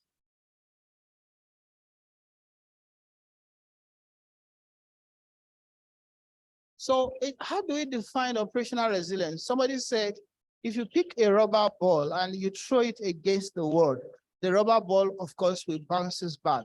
That is what is expected of us as an organization if we build resilience into what we do. And now it's more critical when we look at the supply chain that we need to build resilience. Operational resilience, simply put, is the ability of an organization for us to anticipate. When we say anticipate, we begin to ask ourselves, what are the disruptive scenarios now? We've seen COVID. Guess what? Now you've seen a whole lot bordering on cyber risk happening everywhere. We've seen global financial crisis. We've seen a whole lot. So the next question is, how we prepared? If we're prepared, then what are we doing differently as strategic partners in the industry that we work to ensure if anything happens, we'll be able to weather the storm. And of course, our organization will continue to remain a going concern. Simply put, in terms of definition, I'll pick for supply chain resilience. If you look at the second one, you say the adaptive capacity of the supply chain to prepare for unexpected events. Like I said, there is no time. I would have liked to hear from us the lesson learned in where industry that we operate and respond to disruptions and recover by maintaining continuity of operations at desired level of connectedness and control over structure. Next slide, please. So operational resilience, therefore, is not just increasing the robustness, meaning how strong are you as an institution or as an organization, but more importantly, it is looking forward to what can happen. I'm sure in one of the sessions we have looked at a topic that we presented then on what we call the rear view and the windshield, meaning, yes, things have happened. What are the lessons learned? But how do I project into the future? What are the disruptive scenarios as I speak? Today, one of the fallouts of the global, COVID-19, like we are all seeing in the new normal, we're talking about the great resignation phenomenon. And we are all here. I'm sure if we begin to ask how many staff have resigned in our various institutions, we can begin to count on our fingertips. So this is very important. How do we look forward? Begins to think ahead. What are the disruptive scenarios that can impact in my organization?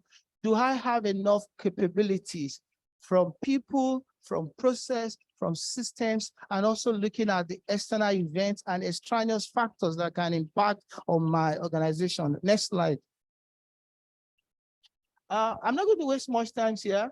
For us to check that truly our organizations, we are strategic partners, that we are resilient. These are the key factors or indicators that we can see. Because of our time, I'll just talk to one or two. You can see agility. The COVID-19 has brought about the need for increased agility, digitalization of institutions that will operate in the new normal. So supply chain is very, very critical, and the speed for us to respond if there is a disruption. As we can also see, flexibility, which means the ability to adjust according to required necessity of our partners. So the rest are there. We've talking about collaboration in the course of the presentation. IT capability, very, very critical. So we must continue to invest in data analytics. We must continue to invest in cutting-edge technology that will help us to remain competitive, even in the new normal. Next slide. Yes, let's move to the next slide. So what are the imperatives? Let's move to the next slide. In terms of the imperatives, of course, we talk about the regulatory requirements.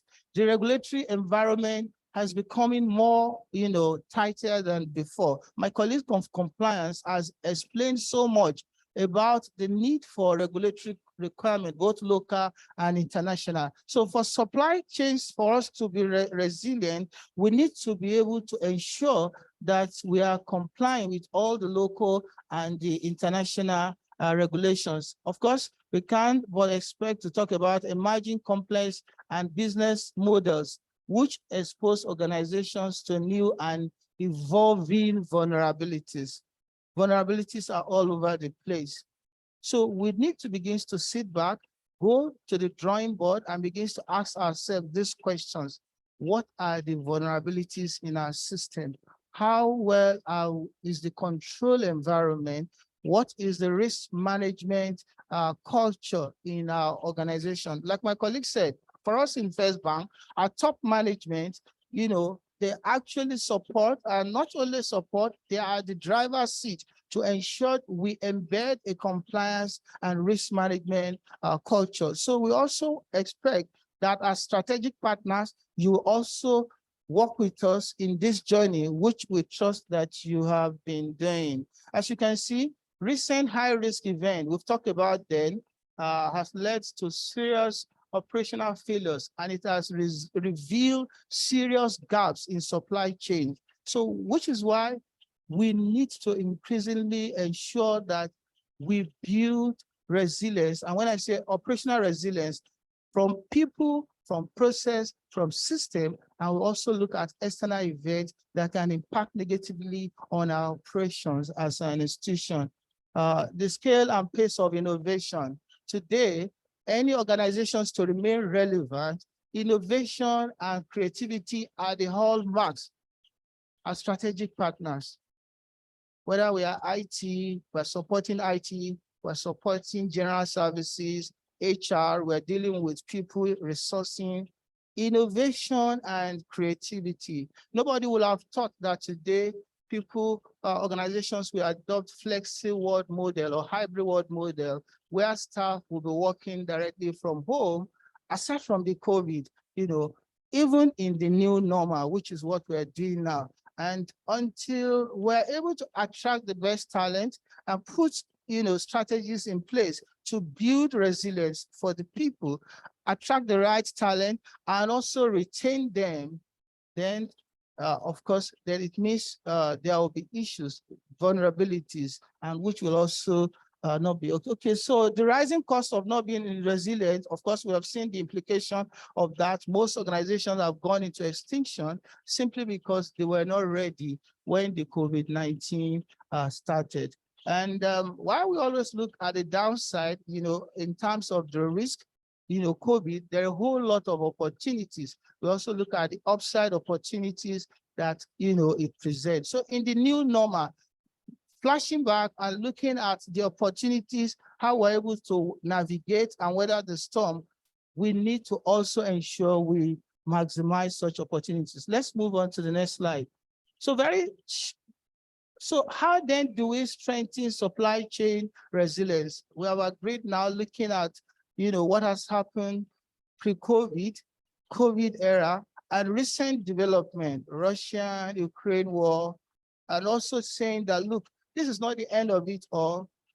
Disruptive scenarios will always happen, and the impact can actually be very brave. So for us, we need to sit back and begin to look at how do I fight for? So how do we strengthen? So number one, develop an operational resilience strategy. And this strategy will cut across people resilience, process, system, very, very key. Digitalization, very key. Identify control gaps and point of failure and develop remediation plan. What are the control gaps? What one of the presenters talked about doing a risk evaluation. Yes, we are in the risk management area. So you need to begin to identify all the risks, current risks that are inherent in what you do in your processes, and also emerging risks. Rethink sourcing. And when we say rethink sourcing, we can all flash back to 2020, for instance, even the COVID, the PPEs, to even move them from one place to the other. I recall then in my office, to order for laptops before, it gets, time has already gone. So it's important that we begin to rethink sourcing. Like we said, one of the reasons which caused many supply chains to disruption was the extensive reliance also on offshore manufacturers. Imagine even iPhone, you know, in the US, they're looking at, oh, China, we have our major plants in China. So how do we ensure if there is disruption that we can, you know, continue our operations and begins to reduce, you know, the reorder time? Address issue of single or multiple point of failures, very, very key. When we say single or multiple point of failures, what we mean is that, yes, you are strategic partners. We talk about third parties. You also leverage on, you know, other strategic partners, you know, across the supply chain, meaning as you support First Bank, you also leverage on your other strategic partners. So if you're not very careful, you may cause what we call single point of failure. If there is a disruption across the supply chain, the ripple effect will impact on across everything, and there will be major problem. The issue of SLA very critical. We've talked about it. The group head procurement to the executive, very, very key. Implementation of a robust incident and crisis management plan and disaster recovery plan that are fit for purpose. You don't want to wait for things to happen and then stories. So you want to prepare ahead, which is the whole essence of operational resilience. You want to anticipate what kind of shocks can impact on your business and how well are you prepared? Have you built capabilities, people capabilities, system, process? How well are you looking at the external event and extraneous factors that can impact on you? Implementation, okay, I've mentioned that. Proactive analytics and artificial intelligence. Today, people are talking about, you know, blockchain, artificial intelligence, robotic process automation, just mention them. So we need to begin to leverage on these things to move us to the next level, even as we operate in the new normal. The organization that will remain competitive, irrespective of the industry, will be that organization that has taken on board these things, automation, innovation, and all these things that we have mentioned. Also data analytics, so that we can predict, for instance, when you are looking at your, you know, supply inventory management system, how you can predict your demand and supply. Very, very critical. Again, like I said, we can also collaborate. We've mentioned it, and in collaborating, meaning we are building a network of, you know, trusted vendors. You know, we operate together. Maybe you are in the IT world, for instance, you are HP, you have Dell, you have, you know, REST. So we need to collaborate. And in collaborating means we build a trusted network so that we can all work together. The concept of synergy, if something goes wrong, then you can begin to together forge ahead. In the consulting world now, you see the big force. So before, maybe I'm PwC, now they also collaborate and also work together to achieve, you know. So let's go to the last slide, please. So as I wrap up, like I said, organizations to remain competitive and to continue to, in this new normal, it therefore means that we need to prepare, not only prepare, we need to build resilience in the supply chain so that we can, you know, reduce future stock. Sometimes you may not be able to do anything, disruption just happened, but are you prepared? Are you prepared? Are you prepared? So I'll leave us with this. Thank you everyone for listening. A better round of applause, please. Thank you very much. I would like to check within the room if there are any questions for the presenter. Any questions from the room? I would like to ask our colleagues and partners who have joined us virtually, so please drop any question you have for the last presentation we just had. If you have any question, please put them in the chat box and we'll pick them up. So in the absence of any question for now, once again, thank you very much for that presentation. We'll let you know once we have a question. Quickly, while that session was ongoing, we got a question for the last presentation for Basi Edet. This is a question from one of our vendors who is joining us, vendors joining us online. So question for you, I hope you help me pass the mic. Question for you, what are the penalties for violating any of the bank's policies? For example, the gift policy or anti-bribery policy for items given to First Bank staff. What are the penalties? Okay, thank you. Now, the penalties are very clear. Once you violate, there is the first and second, maybe the first one, maybe you might be given a warning letter. The second one, if you still go there, you will be, the staff will now be sent to DC, from where they will investigate your case. And if you're found culpable, you'll be asked to leave the bank. Are there penalties for suppliers who violate? Yeah, yes, banks? yes, yeah. There are penalties for suppliers.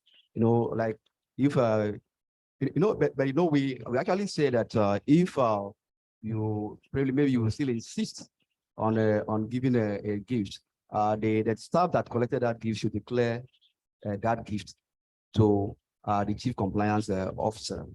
So while we don't really encourage vendor to give a gift, but if they see maybe because of tradition and they bring the such gift, that's the staff that collect that gift should declare to the chief compliance officer. But on the one, we try not to encourage a vendor or suppliers to give a gift to our staff, because it might influence some decision that will be taken in respect of vendor selection and also giving out a contract and the rest. Thank you. Okay, thank you very much. I hope that the person who has asked the question has found that response useful. There are a couple of questions that we received that we'll take during the general Q&A session. I just want to acknowledge them. There's a question for the group head of procurement specifically, and there's a question for our financial controller in the chat box. We'll probably take that during the chat section. I just want to acknowledge those questions from those of you who have sent in the questions remotely. Again, let me acknowledge those of you who have joined us, who have just joined us over the last 10-20 minutes virtually. Altogether, I see we have about 184 attendees joining us remotely, and we would like to acknowledge your presence. Thank you very much for taking our time to join us. And for everyone who has stayed on the call since we started, we also want to thank you for staying through. Quickly, we would like to take the next session, and the next session would be on deepening our partnership through transaction banking touch points, through our transaction banking touch points. To take this presentation, ladies and gentlemen, would you please welcome Omolara Akinbogun from our transaction banking group.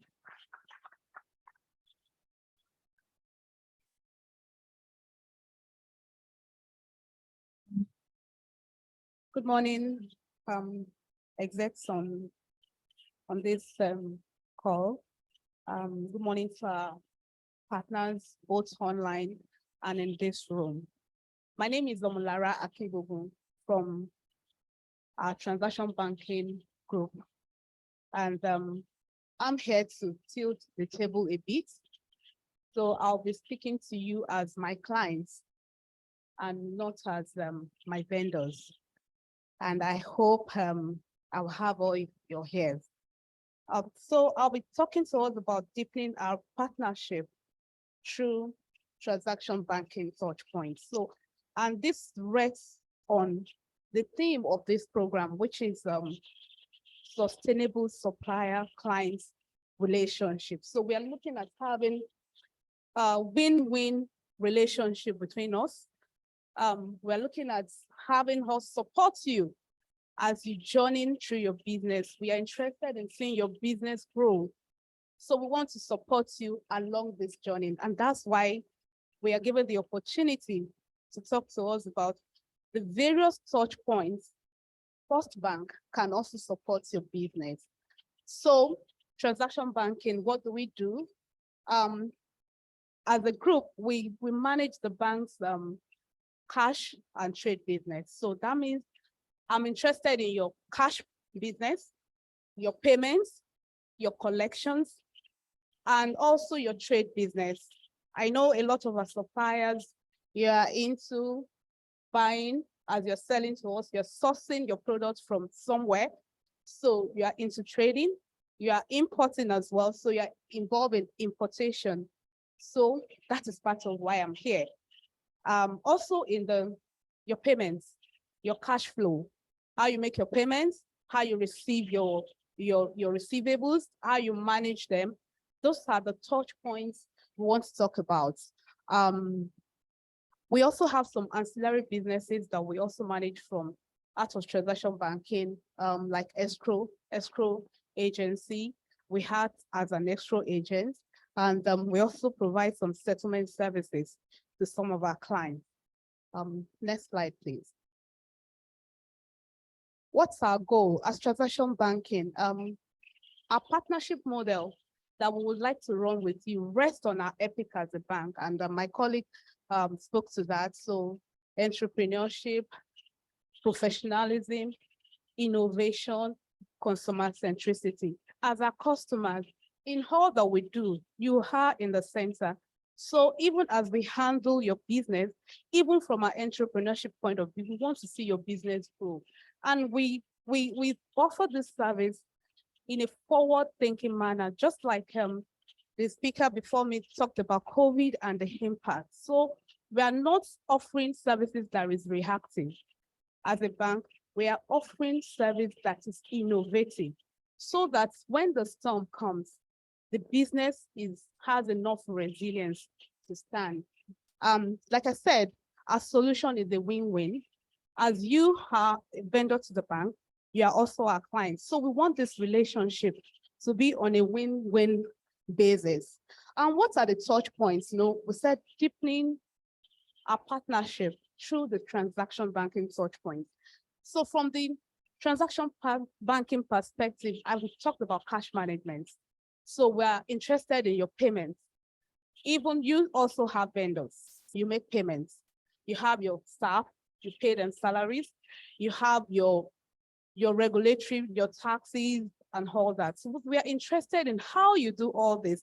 We want to provide you with a range of solutions that will assist you to survive the challenging environments that businesses operate in. So those are the touch points. Talking about your collectibles or receivables. So as you supply your service, you are expecting your receivables. So we're interested in how this receivable comes in. We're interested in providing working capital solution that helps you manage these receivables. So those are the touch points. How do you make your bills payments? Your taxes, we have platforms and offerings that help you to pay this.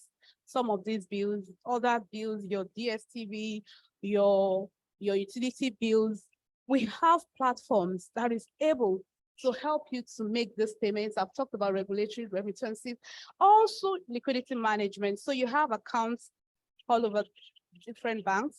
We have platforms that help you to have an overview of your cash, your balances and all this. And you are able to take effective decisions in managing your liquidity.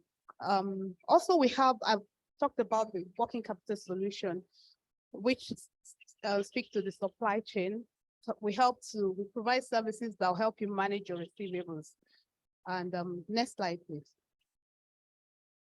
So in providing this service and recognizing the ever-evolving environment that we operate in, both at the international and even within the country, we have our flagship platform that as First Bank, we're presenting to our clients, and that is our First Direct 2.0. I've talked about the various touch points from where transaction banking can impact your business. So we have an integrated platform such that from the comfort of your office, you can interact with us. on all these touch points, on your collections, your receivables, your payments, account service, host to host integrations, your supply chain. So we're presenting a single platform. It's an integrated platform. So you don't need to move from one platform to another. I want to do trade. I need to supply computers to First Bank. I need to initiate my Form. You go onto this platform. It's just a platform. You can do your trade there. I have bills I need to pay. That's your payment. You can do it on this same platform. It's called First Direct 2.0. Next slide, please. Next slide. So what are the features that we have on this platform? This feature speaks to the various touch points. We would like to interact with you, the various touch points. We would like to partner with you as a bank. So we want to make payments, both local currency in Naira. You can do that on this platform. Even you want to make payment from your domiciliary accounts, same can be done from this platform. You want to pay your salaries, your staff salaries. You don't want to, you have so many of them. So bulk payments can even be made on this platform.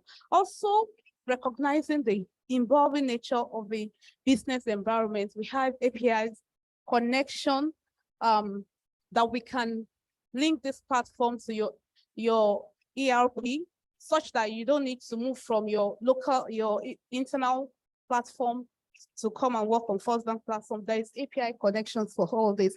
We have account service. You can check your balances. You can download your statements. You don't need to come to the bank or call your RMs for all of this. All this can be done on the platform. You can confirm your checks. You can request for check on this same platform. Even for us, I talked about your receivables. So on our platform, businesses can raise invoices. You can generate your invoice. And where we're even going, we have even your suppliers can be onboarded. If you're a supplier, your buyers can be onboarded on this platform, such that when you generate your invoice, it goes online. So for instance, you want to discount an invoice, and you bring the invoice to us as a bank. So we need to go to the buyer to confirm this invoice. Currently, they're done manually.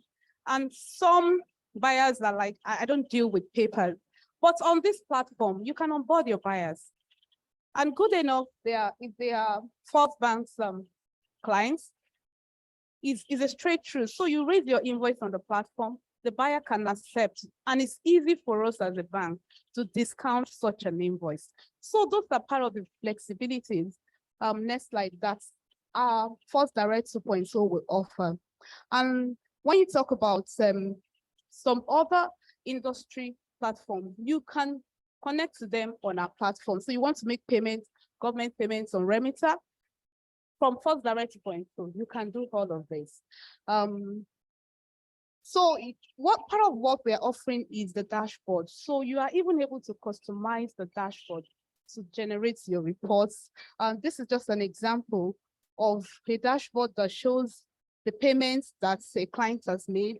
So you can even customize it to see how you want to see your report. These are part of offerings we are offering on our First Direct 2.0. The next slide. And also, we have some other things that are coming up. These are some of the things that will be on the platform. So you can see your balances in other banks. You can debit your other accounts in other banks from our First Direct 2.0. You can initiate payment from your accounts in other banks on our First Direct 2.0. And we also have payroll solutions through which you can manage your staff payroll conveniently. And our First Direct 2.0 also offer mobility as a feature. So as an executive, your staff has requested for a payment on the platform, and you are here right now, you can easily approve this payment. This is the kind of mobility that we would offer on our First Direct 2.0. The next slide. Yes, so these are other forms of solutions that will help to make payments. So you have government taxes, We have the e-cashier there. Some states use e-cashier. Then e-bills pay for your payments, your merchants that wants to pay to you for your collections and all that. Even some of Lagos state taxes and all that, all of this, bill payments generally, you don't need to come to the bank. You can sit in your office and make all these payments from the First Direct 2.0. The next slide. The next slide, please.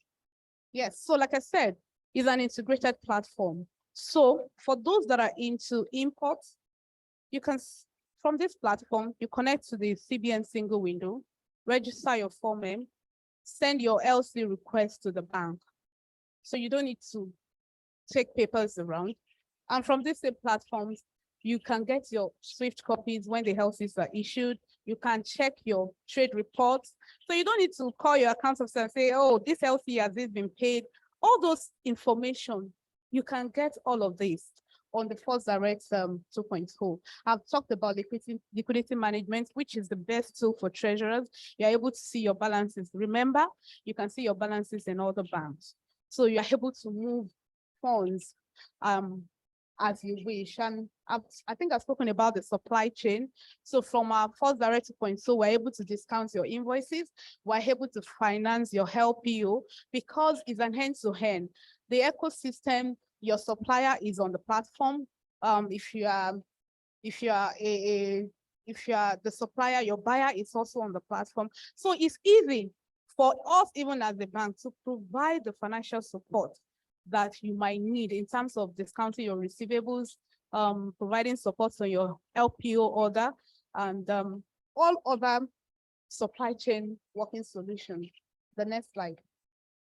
So talking about trade, these are some of the things, some of the services we provide for our trade. You know, we're talking about transaction banking touch points. Trade is also a key part of our business. We have import finance facility for our clients. We're able to issue letters of credit for your import. For those that are involved in export of services, export of goods, we're able to support you on that. Bonds and guarantee, yes, we are able to do that. All of this we can also do from the First Direct 2.0. And also we support you on payment for services. So you want to pay for medicals, you want to pay for software, consultancy, dividend remittance. As a bank, we want to partner with you in all of these touch points. And also, I know some of our businesses, we have capital coming into the country. We are able to support you in your capital importation. And we offer trade advisory. As you know, trade is dynamic. It could come from any point. So we're able to provide appropriate support in terms of trade advisory. Next slide. So how easy? It's very easy to get onboarded on the First Direct 2.0. And I want to encourage us to please join the train. We have our clients engagement. We can engage you. We're on the documents that you need. It's just a simple form. The appropriate documentation is done, and you are onboarded. We have our teams that will come to your office to train your staff if need be. And even we've done a lot of, because of the flexibility and the way the platform is designed, we've onboarded a lot of our clients online. Just online, we're able to onboard them. So it's very easy to get onboarded on the platform. Next slide. Thank you very much. Like I said, we're in this to partner with you for success. And one of our core value is customer centricity. So we put you first.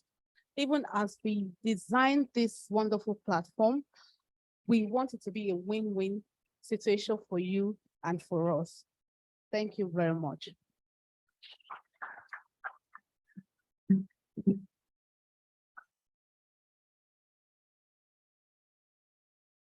Thank you very much for that presentation. There's a question from one of our participants who is joining us virtually. And the question is on if First Bank can assist with LCs, letters of credit, to support some transaction, and how does it work? Thank you. I think I mentioned that that's one of the key products we offer on the trade. Where we do a lot of LCs. As Nigeria, there's a lot of LCs coming out of Nigeria. So that's one of our major products. So we are able to support you on the LCs.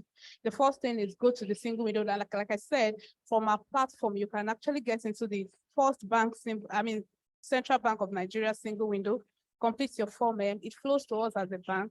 And from there, we can run you through the process of the documentations and what needs to be done. So we're able to support in this regard.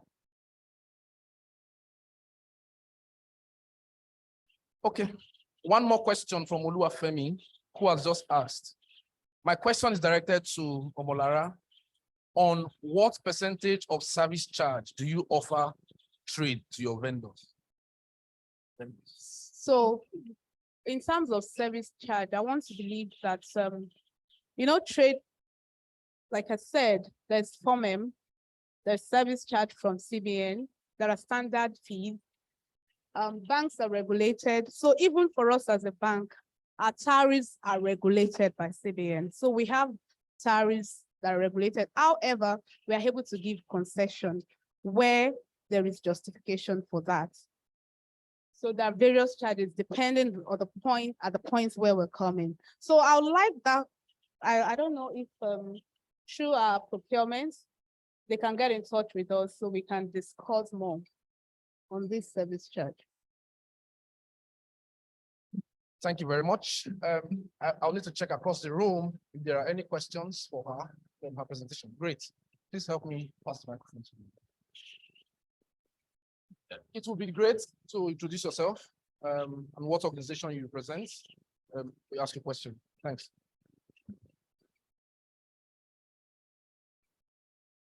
Good afternoon, ladies and gentlemen. My name is Gospel Ukeko from Equipment and Business Services Limited. You have spoken so much concerning the services you can offer to the vendors, but there's one question I want to ask. And the question is, there are times the bank, we give maybe LPO or jobs that are, the quantity of what you require is huge. Is there any way that your department can help to assist in getting foreign exchange? Thank you.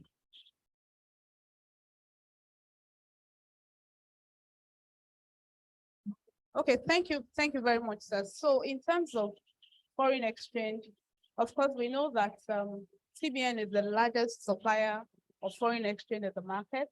And so as a bank, we have opportunities to present our clients at the CBN window.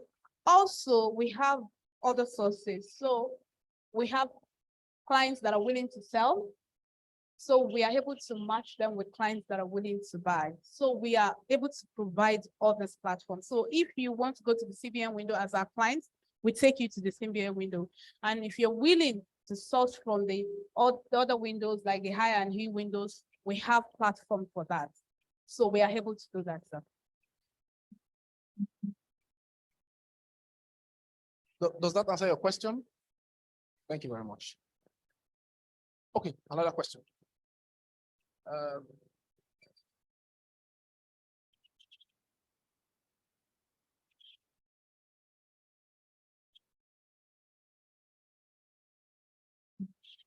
Good morning, everyone.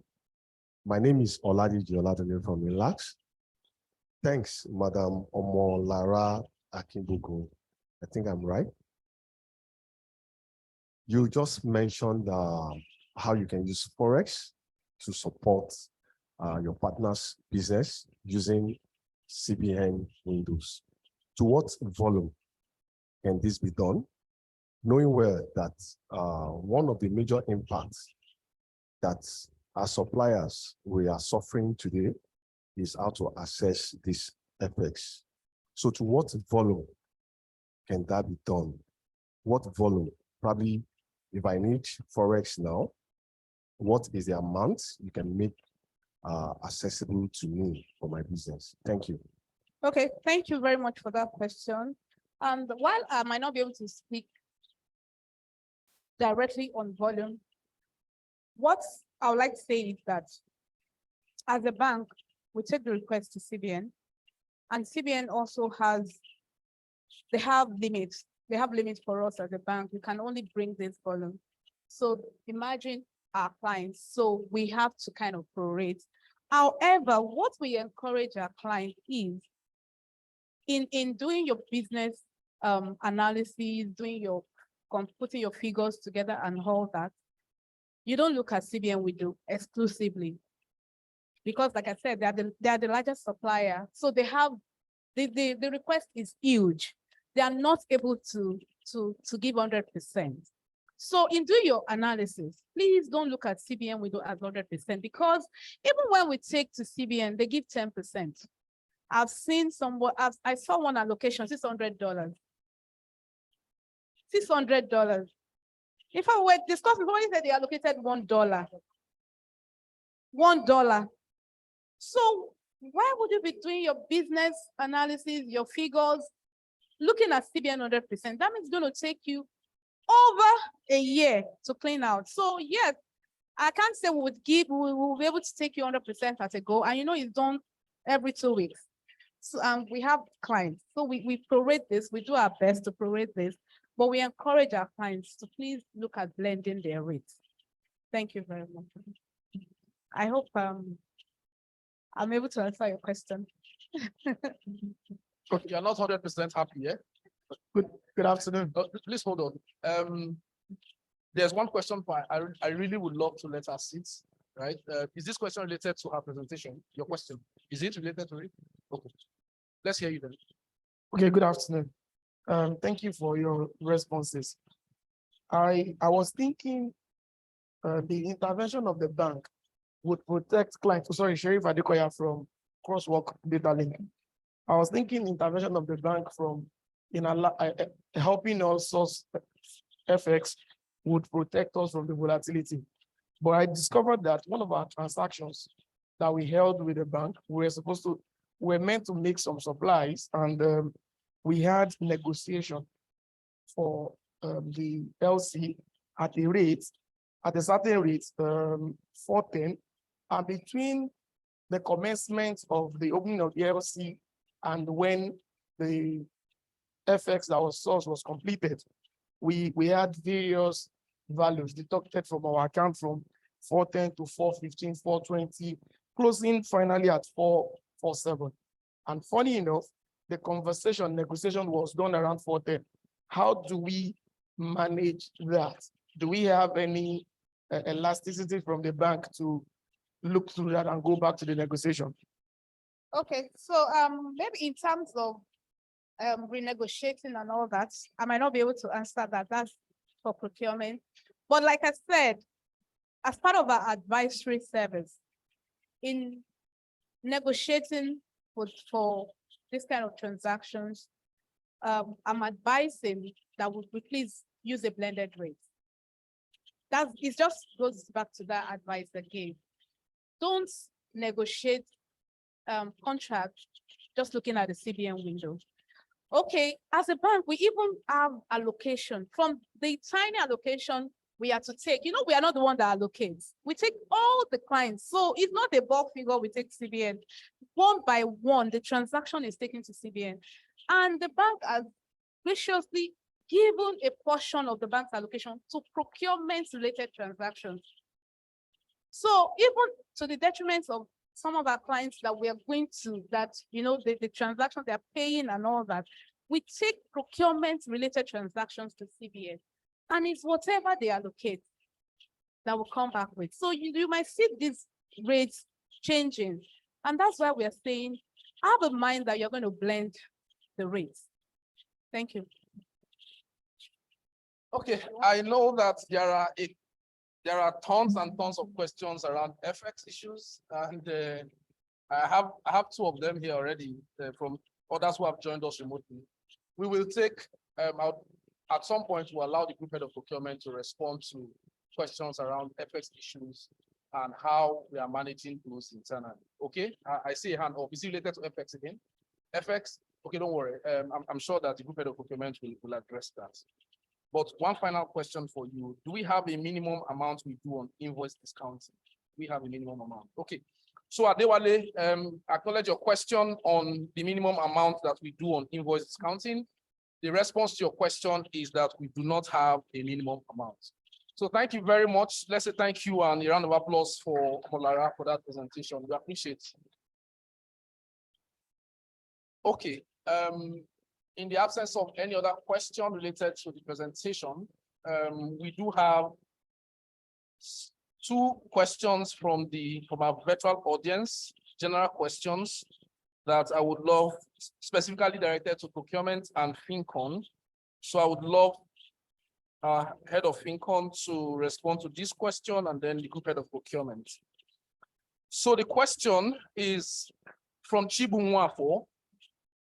How are suppliers or vendors able to get evidences of withholding tax remittances by First Bank to FIRS? How are vendors or suppliers of First Bank able to get evidences of withholding tax remittances by FBN to FIRS? Let's welcome Mr. Ramon to respond to the question.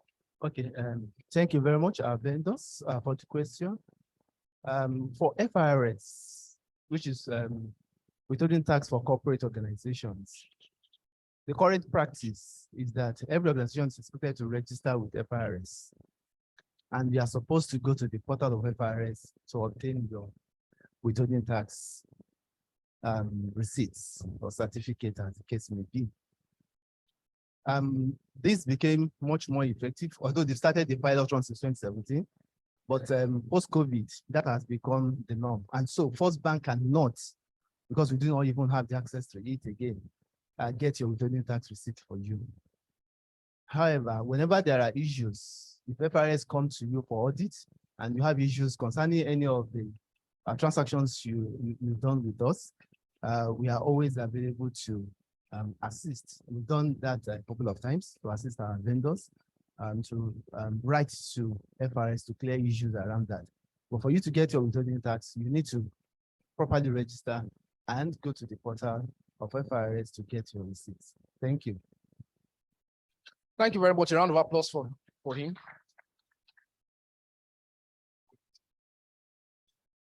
Okay, this question was specifically directed to Ms. Titi Balogun. Unfortunately, the question is coming from an anonymous attendee, so I cannot tell who it is. The bank's procurement should be more realistic in price negotiations, especially going by the market realities today. A situation where the bank disregards the challenges of the vendor in delivering quality services, but keeps insisting that the vendor must match a particular price, is indirectly telling the vendors to cut corners. I will appreciate if Mrs. Balogun can respond to how vendors are expected to strike the balance on this.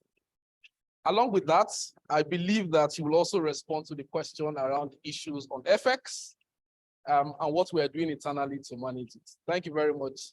A round of applause for Mrs. Balogun first.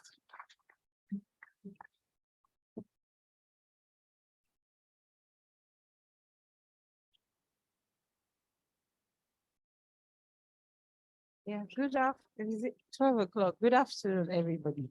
Interesting questions, and I wondered why the person is anonymous. So let me take the first question. Yes, so you mentioned that, am I facing? Okay, let me face it.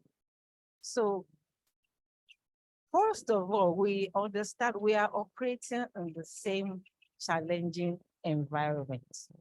And while we appreciate that there are concerns that our partners would have in getting your supplies or delivering the products or services that we ask you for. We also believe that for us to have insisted on further discount, you must be one of the vendors that is our strategic vendor. You must be one of the vendors that we are in marriage, as the first facilitator mentioned. So we're looking at a long-term relationship. And so if we have looked at your business with us, and we have seen that there's huge volume we're not expecting you to have a Rolls Royce profits once and for all. We are expecting that it's a continual partnership. And so if we're asking you for further discount, it's because we have done some market intelligence and we believe, we all have different ways we operate. So we could have 3 different competitors and maybe your operational costs are higher than your competitors. But when we have done our market intelligence and we have seen that you are able to give us a better pricing for that product or service, we will demand it from you. And when we are having that demand, you must believe that you are one of our strategic partners for us to make that kind of demand. We will not make that demand from a partner, from a vendor that is having just one-off transactions with us, because we know that, yes, he's going to come and go.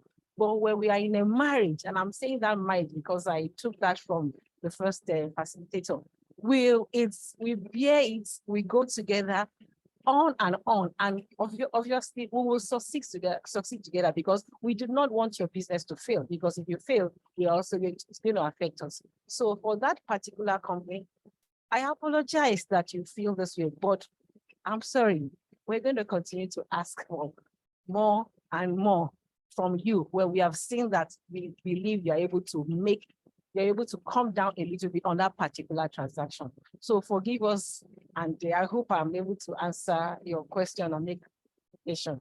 Thank you.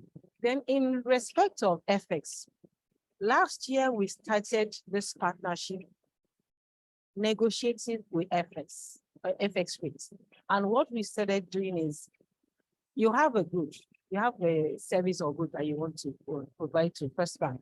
And if we give you that award, if it's going to cost you, if we say, well, we can actually issue LC for you, the way Lara has said, but you are bringing in your dollars.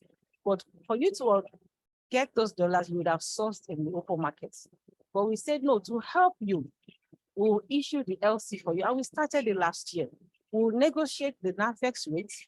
We open the LC for you. That way we are remitting funds. So we don't even wait until we get all the bid allocation from First Bank. From day one, First Bank takes our position and will remit FX to your OEM. That way you are able to get those services and products.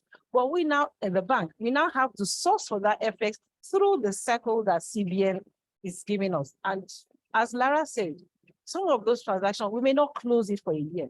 So you are looking at, we negotiated the rates that I'm sure we'll still need to meet with you, because I need to understand how the rates affect you, because for each of those transactions, First Bank has taken the approval, we got the approval.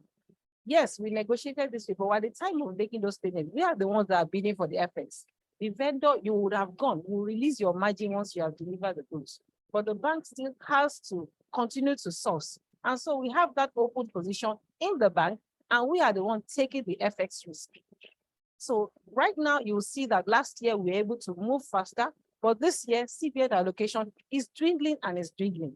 And so while we appreciate that once you have delivered, we'll release your own margin to you, but we continue to bear the position, the risk, the FX risk at the bank. So with Mr. Crosswalk, we're going to engage you later. If that's the differential in rates was not borne by First Bank, it will be surprising to me. We would engage you and then we'll see how that works. I hope I'm able to address your points. And does anybody have any further questions in that area? Thank you. A round of applause for her, please. Across the room, are there any other questions? They could be bordering on anything. Any questions? Okay. In the absence of any other question, I would ask our partners who are joining us remotely to please remember to drop in your questions in the chat box. We'll be able to take a few of them after the next session we're taking now, and then hopefully we can respond to all of your questions. With us this afternoon are some of our key stakeholder departments that work with you as our vendors, and we would like them to address address you, make some comments. In the room, we have the IT department represented, the information security department represented, the general services department represented, and the e-business department represented.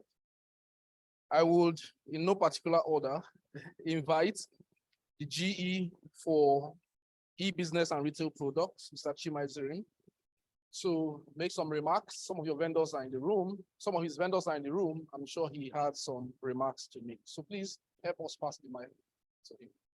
Please, sir.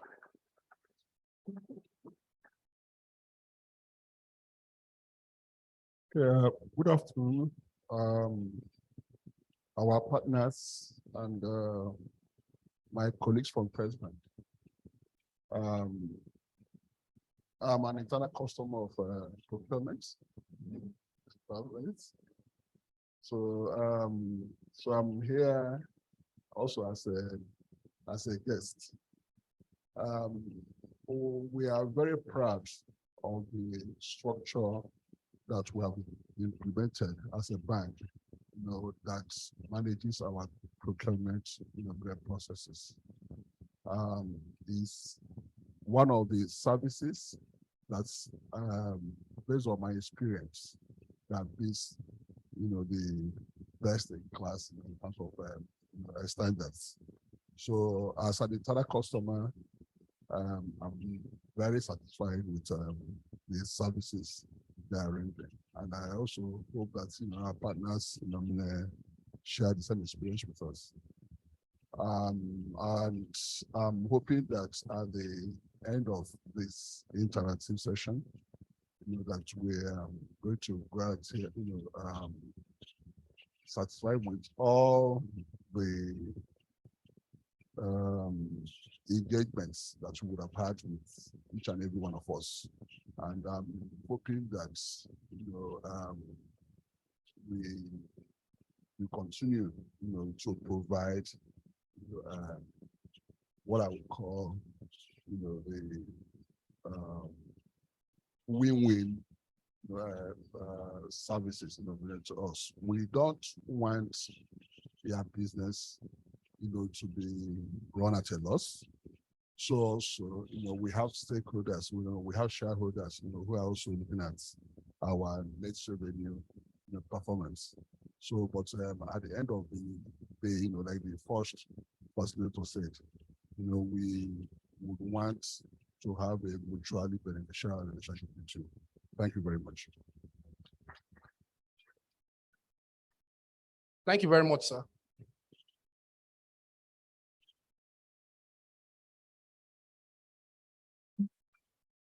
IT and information security accounts for one of our biggest spend areas at bank. And I can see a number of our vendors, our key strategic vendors in this area, right across, seated in the room. It is for this reason that I would love to invite the bank's CISO, Chief Information Security Officer, to say a word to his vendors and vendors of the bank who provide services to us. Give us your feedback, give them your feedback, your expectations, and any other comments that will be useful to them in supporting you. I really would like to invite you upstage, please, if you don't mind. Thank you very much.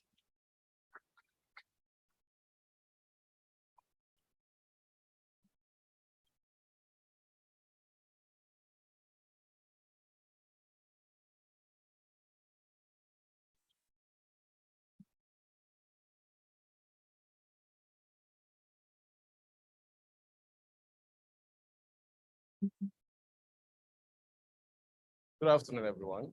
Good afternoon, execs and our partners. So for a starter, he's also Harrison. So when he came to me, he said, I'm pulling you to the stage. So, but again, it's very interesting. This session is very interesting because the bank is not able to do everything by themselves. Even if they are able to do that, it will take ages to make things happen. We'll probably become dinosaurs, okay? But there's a some major statements that have been made here that I want all of us to note. One of them is the difference between they call it the adversarial relationship and the partnership relationship. I will call it the transactional relationship and the partnership relationship. Another very key point that have been made here is to focus on winning the war rather than winning all the fights. As I was coming up, I said, actually, it means there are successes that lead to failures, and there are failures that lead to successes, okay? So you need to know which one you're dealing with. So for procurement negotiations, if you say this particular negotiation, I can take a smaller margin, but it will open up the window for the organization to understand the capacity that you can bring to the table. That makes it easier for you in subsequent transactions to be able to position yourself better. And that means that you are letting a fight go so that you can win the war. And I say again, for partners, when we started, we said, listen, if you are wholly here for this transaction, it is very difficult for us to work with you. And if you're going to win every conversation, it's also going to be very difficult for us to work with you. And if you're not going to be able to be innovative, and I will cite an example. I've heard of someone that had a teller for 25 years, single teller, same teller, 25 years. And there was a situation where someone wanted to make what you call the Aswebi, right? And he said, no, I have a teller. I have a teller. He said, no, let the central teller just make this one for you. And he said the first day he wore the clothes was the first day he got compliments from inside his house, saying this clothes fits you better. And what happened? That was the beginning of the end of the 25-year relationship. So when we discuss the point of if you are fixing the car and you find other faults, and you decide because you have not been specifically instructed to fix them, to keep it to yourself. The day the person finds a customer, a partner that's a bit more collaborative, a bit more innovative, a bit more supportive, no matter how long you have been, that may become the beginning of the end of that relationship. So I will encourage all our partners. This is not a sprint race. It's more of a marathon. The bank is going to 129, okay? It's more of a marathon. So focus more on the long term. Focus more on the strengths. There will be weaknesses. I mean, you will have challenges. And we know, I mean, we have a vendor that for the first time scored low on our vendor rating. And I engaged one of the executive directors, and he said the three key staff that have been trained for this particular product left at the same time. So yes, it was understood, but they say, what are you now doing to be able to build resilience in your business? And we discuss it and say, okay, let's see how it progresses. So my key point is, let's focus on winning the fight together. Let's focus on winning the war. And let's focus on long-term relationship. Let's remain innovative. Always remember that other partners are playing in the same market. So when you say, oh, my margin is not being, is lower, other partners may have found better ways of offering that service at the same level of quality. So let's continue to build long-term. Let's continue to focus on winning the war, and let's continue to support the bank. Thank you.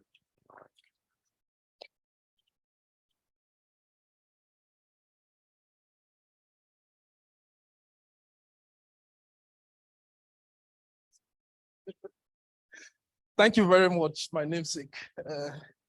Let me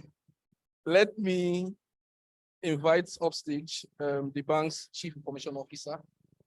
She is no other person than Mrs. Rachel Additional. A round of applause for her, please.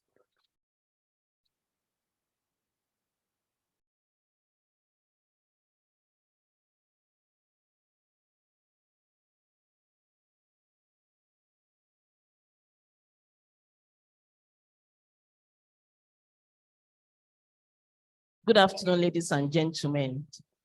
Thank you for spending some money on us today. They said time is money. So you are here and we are glad that you could make it.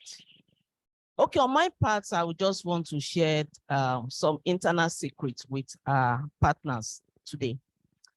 So in IT, we deal with lots of vendors, but we have ways of stratifying these vendors. I will share just two with you, and I want you to reflect on them and see how you can participate more and work with us more. The first one is SLA compliance. All right. The bank operates through more than 600 branches, more than 100,000 agent locations, lots of digital solutions, and over 2,000 ATMs. We render financial services to millions of customers through these channels. But whether it's digital or physical, there is total reliance on our service providers, and that is yourselves, to be able to render these services to our customers. Our customers expect that whenever they visit any of these channels, they are able to access services. And whether it is supply of equipment, support of equipment, or rendering of digital products, we rely on our partners to allow us to enable us to render these services. Our expectations are baked into the SLAs that we sign with you. But what we found over time is that we can actually put our partners in 3 buckets. We have buckets of customers, of partners, who delivers less than what we have captured in the SLA. We have partners who deliver just the minimum. I mean, the whatever percentage we put into that SLA document. And we do have partners who go beyond the call of duty to do more than we have asked for. And we are mindful of what goes on in the environment before those SLAs are put together and assigned. For instance, I will use network provider SLA as an example. Ideally, what we want is 100%. But then network providers engage us, and we also search in the industry, and we find out that, oh, because of fiber cord, because of security issues, because of this and that, we may not be able to get 100%. But 98% is what we can realistically put together. And that was what was signed. But guess what?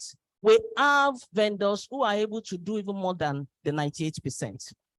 We have vendors who are just doing 98%, and we have those who constantly come up with excuses. Naturally, you will expect that we will gravitate towards those vendors who can do more than 98%. So if you want to play in that kind of space, you have to be the vendor that consistently delivers more than that. And those will be the category of vendors that will get more as far as that is concerned. We need people that can help us deliver on our goals to customers and to other stakeholders like regulators. That is one. The second area where we also needed to reflect and come back to us is in the area of value delivery or additional value that you can give to the bank. You will know, and you will also realize that based on what is going on, there is constant pressure on the bank to do more for less. So we're looking for those partners who will be bold enough to come to us and say, look, we made some mistakes in the past. And we now think that there is, based on new development, we can actually give you more, even for lower price. We will look for those customers. We are always looking for those partners, sorry. And the more partners can come to us and have that kind of conversation with us, the more we will want to work with them. And we have also noticed that there are some partners that every conversation is turned to a commercial capitalization opportunity. For those customers, for those partners, of course, we move away. You will understand that. So these are the kind of things we do internally. And these are the things that, you know, will determine whether you are called for bid participation or you are not picked. So I just want to share those insights with you. Thank you very much.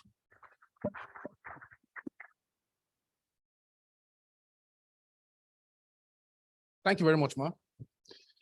I would like to invite the Group Head of General Services, Mr. Olumide, to make his remarks. A round of applause for Mr. Olumide, please.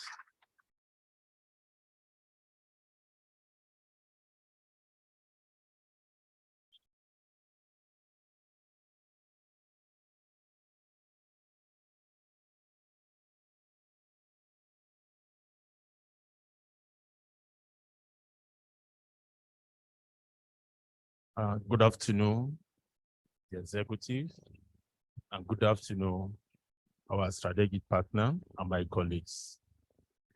My name is Olumide Otunuga at General Services. I'm in charge of facilities. I'm in charge of equipment maintenance. I'm in charge of renovations. I have a lot to say, so I decided to just put like 2 bullet points here so that I won't go beyond the time slots. To our strategic partners, I will take you as partners and best friends. Because the first speakers use the analogy of marriage. If you want your marriage to last, you must put everything to it. And somehow, you must be very friendly to your partner. Otherwise, if you are not a friend to your wife or to your spouse, you might not get it right. So I'm going to add that to it that apart from that with marriage, our strategic partners, but I want you to be my friends too, so that we can talk and go deep down, deep dive, and be able to get things done quickly and timely.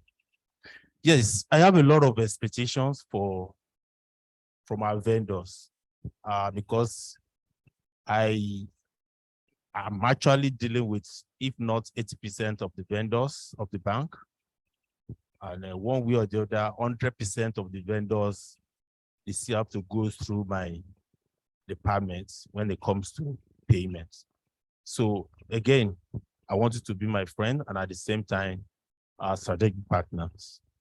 Now, the expectations are as follows. Number one, I want our vendors to cascade the brief, the expectation as in quality delivery to the engineers, technicians on site.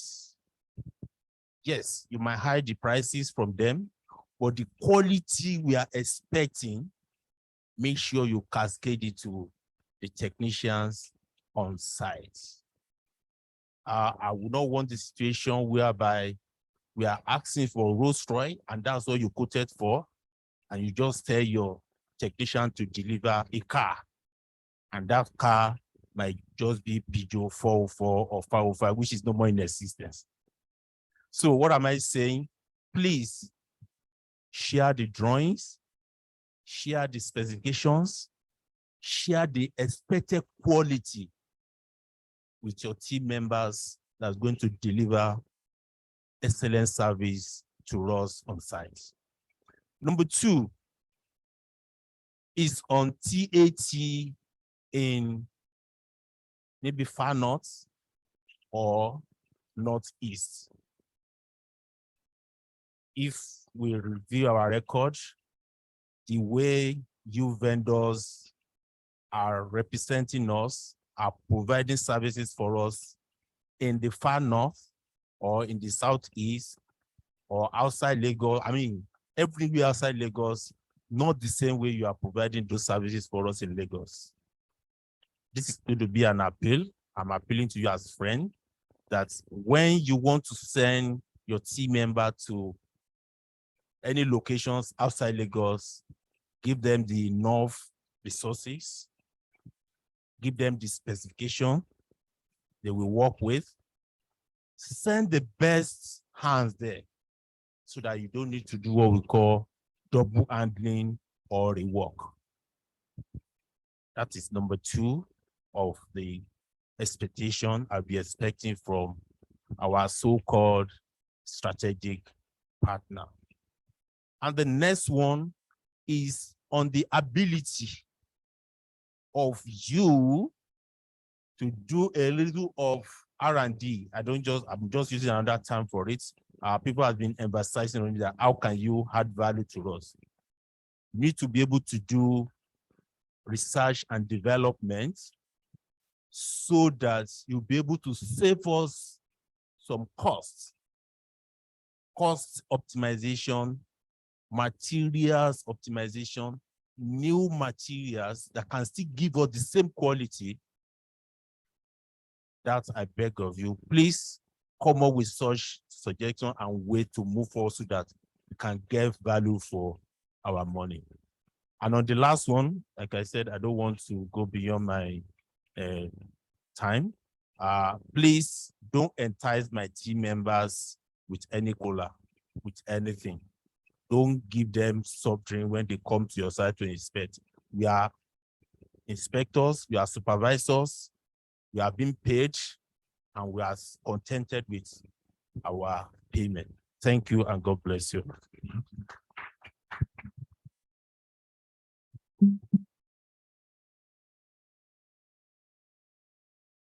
Can we please give a better round of applause to all our speakers?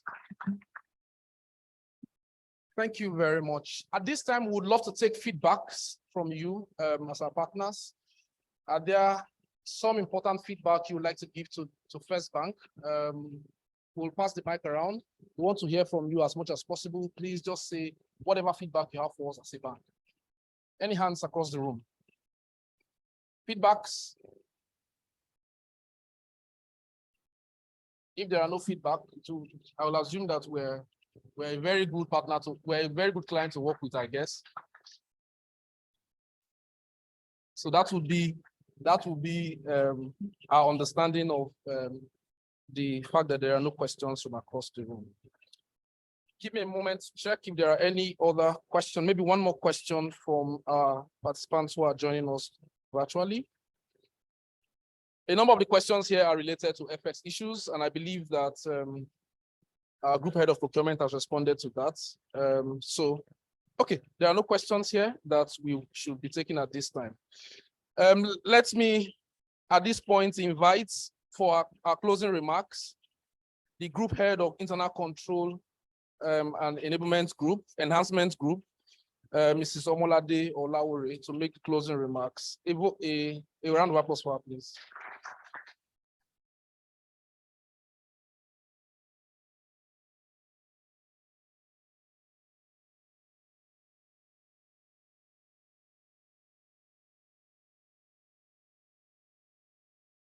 Hello. Good afternoon to our strategic partners, those that we are in a marital relationship with, to put it in that light. Thank you very much for honoring this invitation this afternoon. Like my colleague said, time is money, and you've spent time with us from morning even up till now. So we really truly want to appreciate your presence, whether you are here in this hall or you are online. Thank you for giving us the time. Thank you for listening to us. And thank you for participating actively in this session.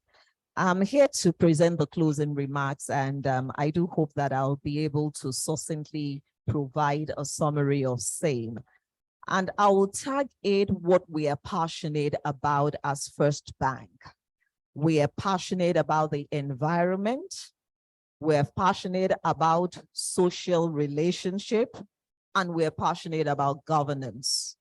So in terms of environment, whatever you do with us, we would really like you to ensure that it is something that is sustainable. So when you're providing your products and your services, please ensure that we are mindful of our environment. About a month ago, everybody was so scared about the upsurge of the water levels. And there was a very funny video that even the ocean level on Third Mainland Bridge had risen up to the bridge level, and we were also afraid. So, but I think it just brings to the fore the need for all of us to be very, very mindful of our environment. and of the global climate warming. We may say it's far from Nigeria, but it's so close to us, and we need to live in that reality. The second point is about governance, and I think my compliance colleague has touched on it. We are an organization that is strong on governance, and I do not think any of our staff would want to compromise quality just because of personal gain. We are a professional organization. Olumide has just said it now. Please don't offer any First Bank staff anything. We are well paid and we are content with it. So not just that we are well paid, we are content. So please, we would like that to be the takeaway for our strategic partners. Thank you very much for our guest speaker. And I like the way he put about the juggling of price and quality. First Bank is passionate about quality, but getting quality at the best price. That's very, very important for us, because at the end of the day, it hits our bottom line if we have to do a repeat of the product or the service and we have to spend the money again. So we are very passionate about quality. We don't want to repeat a spend. We do not want to repeat projects. We do not want services to be poor and we will have to repeat the experience. So we're very passionate about quality, and we are also passionate about getting it at the right price. We've talked about business continuity. So my colleague spoke to business resilience. I'm sure COVID-19 has taught all of us a big lesson. Internally, we have reviewed our own processes and we're very clear about the new things, the way we need to do things differently, so that should we have a global pandemic again, we will know how to respond more effectively to it. And we do expect our strategic partners to also work in this light. While we recognize you as our clients, we have also come here this afternoon to also tell you that First Bank remains a bank and you can also be our customers. Lara has spoken to the First Direct solution, and we do expect that you will take interest in it and you will become our strategic partners also from the other end. My colleagues have spoken to SLA adherence. I've spoken to tips on how you can better engage us in terms of not killing us, not always seizing every opportunity as an opportunity for commercial capitalism. That's what I hear Rachel say. So please, we would like you to collaborate more with us in that regard. And then finally, I think the word collaboration and partnership are very strong words that we should leave this session with. And on that note, I bring my remark to a close, and to thank you very much for your time, for your partnership, for your contribution. And I'm sure that we will work even much more better together, even until the next 5th First Bank annual vendor engagement session. Thank you and God bless.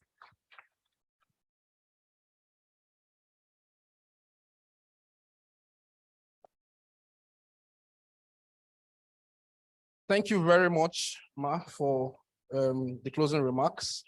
We want to thank all our partners who have remained online since we started the session this morning. I see we still have a count of 175 people online. So we really, really do appreciate your time and for your patience in staying through. Right on your screen, you will find the contact emails for which you can reach us. If you have further questions, comments, or feedback that you would like to provide to the bank, please use the email addresses that you can find on your screen, firstsuppliersupport@firstbanknigeria.com. And please be sure that once we receive your queries or inquiries, we'll respond to them appropriately. On this note, we have officially come to the end of this program. We do have lunch prepared for you to have on your way out. But just before then, we would like to have some photographs, 2 or 3 photographs maximum, so that as you walk out, you can probably just have lunch and then leave. So the order of photograph will just be, we would have the First Bank leadership team. We want to take a photograph with this backdrop. So we'll just have the First Bank leadership teams file out here, we'll take the photo, and then we'll probably just have everyone together, join members of the leadership team here at First Bank to take a photograph. And then with that, you can grab lunch outside and then you can go. I hope that's fine. I hope that's okay. Okay, we're having lunch seated here. Okay. I've just been corrected that we're going to have lunch here. So we'll do.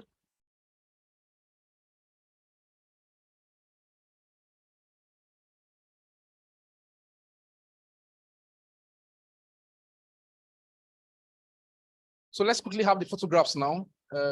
We'll take this out and use.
Mr. Noso,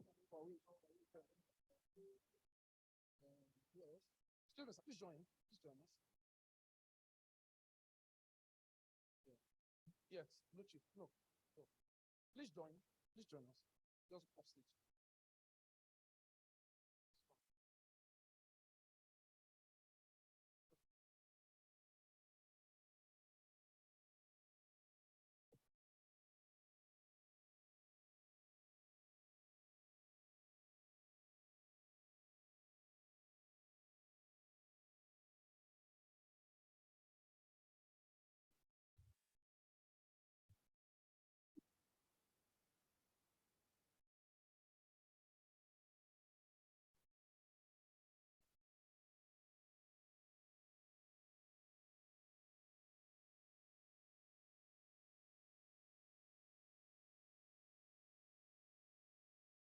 Using the wrong tools can cause more harm than good.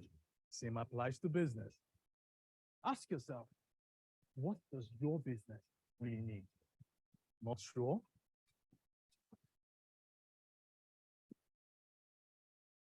Visit www.smeconnect.firstbanknigeria.com to find out and get the best solutions for your business.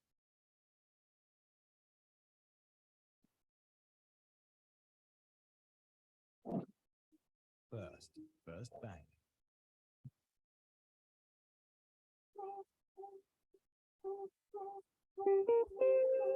Brother Jumbo, are you the fumble? You not need to dey suffer. After this, we'll take a picture with the presenters. Presenters will take a picture with CFO after now, but let's have other vendors join.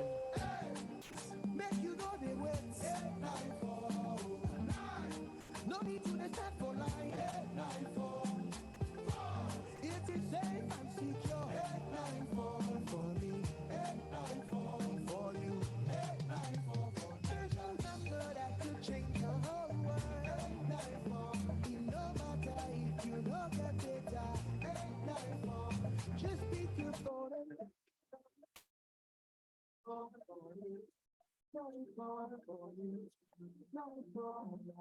Dial star 894# to get started. In 1894, our first branch opened in Lagos, Nigeria. And we took our place in this new land brimming with possibilities and surprises. Take Kano, for instance, where the city's wealthiest trader made his first deposit. 20 bags of silver arriving on camel back. Aren't you glad that we offer online banking today? Expanding across the West African sub-region and beyond, our early presence made it possible for all hardworking Africans to do great things. So is it any wonder that not one, but two first... So let's have all the presenters. All the presenters have it. Let's have all the presenters take a photo with the CFO. Supporting Polo for over 100 years and pushing the limits of athletic performance. Rooted in tradition, but constantly leaning forward into the future. Are you coming? First Bank. Emergencies happen when you least expect them to. It gets worse when you are cash trapped. No need to despair. First Advance has you covered. You can get that urgent cash right now on First Advance. With First Advance, salary earners can get up to 50% of their salary. No hassles. As long as you earn a monthly salary and your salary account has been active for at least 2 months. All right, thank you Just everyone dial star for 894 star 11 hash yes. or simply Please dial feel star free to, 894 hash on your mobile for phone. lunch, grab lunch, What's and more, come and sit when you here and open eat. a First Bank salary account, you can enjoy zero Please feel free charges to get and lunch free debit and card issuance. sit here and eat. Download the First mobile app on Play Store or App Store today. Log in to experience First Bank digital banking. Select loans, select First Advance, and follow the prompts to receive your loan. Don't let that urgent need get the best of you. Get First Advance now. It's as simple as dialing star 894 star 11 hash. First Advance. Fast, convenient, secure. You first. First Bank. Shopping can be so much fun. Scanning through well-known brands and clicking on the payment button is so fulfilling. Thinking of places to rock them? The island or Please, on you a can go cruise? out, get lunch, come in, sit and eat. Traveling My round lunch is the world, ready. visiting exotic Thank you very places much. with no cash worries or Yes, border issues. The First Bank Naira credit card is accepted in over 29 million locations and can be used in over 1.8 million ATMs in over 200 countries worldwide. The First Bank Naira credit card is denominated in Naira with a maximum credit limit of 3 million Naira. It's got flexible repayment options, interest-free period of up to 45 days, and highly secured with Verified by Visa BBV. The card can be obtained at any First Bank branch and used for international and local payments. So don't let cash hinder your lifestyle. Get the First Bank Naira credit card today. You first. First Bank. Technology has changed the way we communicate. Imagine if you could chat with your bank on the go and enjoy round-the-clock services every day. making your banking experience much more exciting, safe, and convenient is exactly what First Bank WhatsApp chat banking is designed to do. Meet Alex. Whether it's 12 midnight or 5 a.m., he can make inquiries, transfer funds, buy airtime and data, pay bills, check account balance, and enjoy other banking services. From the comfort of his home, office, on a bus, in a taxi, while shopping, no matter where he is, as long as his WhatsApp number is the same as the registered phone number on his First Bank account, banking is now truly at his fingertips. Be like Alex. Sign up to First Bank Chat Banking on WhatsApp today by adding First Bank on 0812 444 4000 to your contact list. Get on WhatsApp and say hi. Welcome to a world of possibilities. Add First Bank on 0812 444 4000 to begin chat banking today. You first. First Bank.